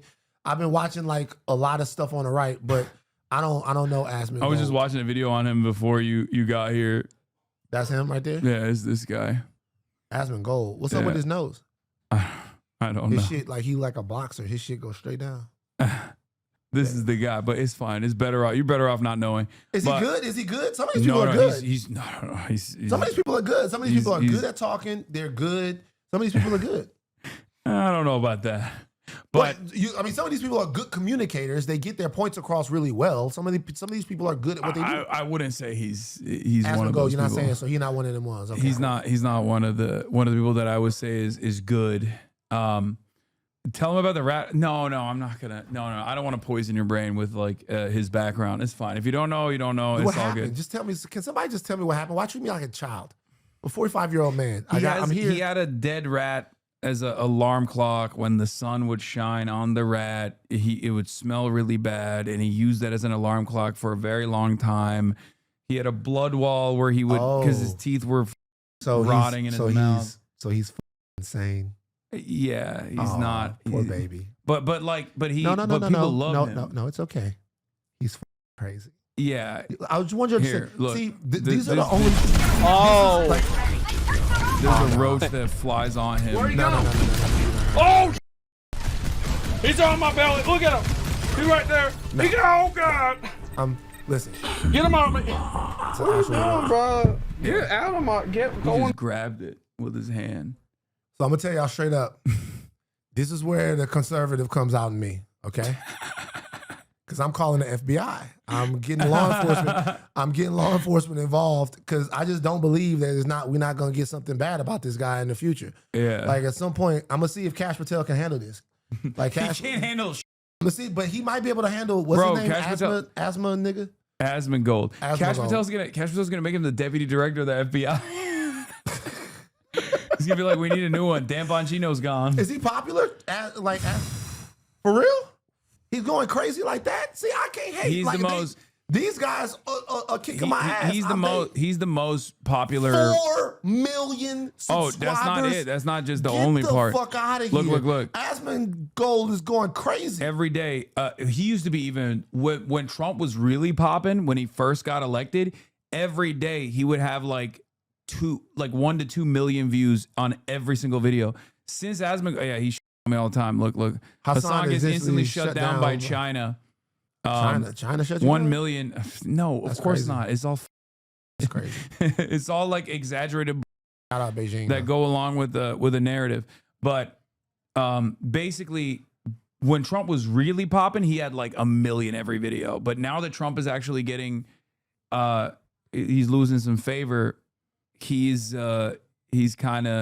He's also kind of losing his. This is serious, and I must address this now. 1.5 million views. How have I never heard of this guy? This It's guy's over. gigantic.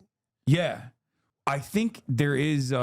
This is like an entirely different. You go outside, and this is basically like an entirely different world. Interesting. Yeah, his clip channel's even worse. Every day, new vid on you. Yeah, he also does the whole like, this is crazy. This is one hell of a up. It's like all the he's finished. Watch me 3 minutes. Like all these clips. There you go. Right, that's 2 days ago. Yeah, he does like AI videos of me, like or AI photos of me on his thumbnails. Look, I used to pray for times like this, me crying. Oh my God, he does it so much. This is so he's got, so if we look at it now, that's at least 5 videos on you. That's you dressed up, you in the maze outfit right there? Yeah. When did you do that? In Japan. What was the purpose of that? I went to a maid cafe, and we dressed up as cat ladies. But yeah, Pokemon mods turned against her. Sydney Sweeney just capitulated. Nah. So it's a lot of like pause. Let's go back to the thing. So click on the video. Let me see it real quick. So what is this here? XQC shows why not a single clip of him, Asmongold, or any other streamers Hasan is known to dislike was featured during the entire Streamer Awards. Somebody said this is because it was like his editor. What he was doing in the maid cafe. So what happens in the maid cafe? Throughout the show, and people noticed how there were several moments taken from Hasan's stream, even though he wasn't nominated for one singular thing. So you go to the maid cafe, and what happens? I want to know the whole experience. Oh, we served customers as maids in Japan. Yo, that picture is hysterical. Yeah, I know. I did it. I did it on stream. There you go. Here it is. We walked through Tokyo as maids. Wait, they want Kaya? Yeah. I'm already committed to committing to the Mona Lisa. So who's that with you? That's Will. That's my best friend. Yeah. Okay, Will. And then I get it. This is okay. Yeah,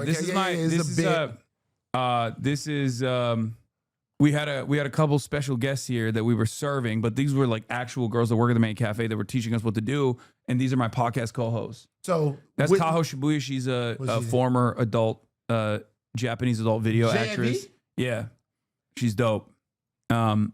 But yeah, we did that. We were serving. Because here's the and thing then we went to a capybara cafe. Yeah, cat capybara cafe. I want to say something to the JAV community. All right, talk to them.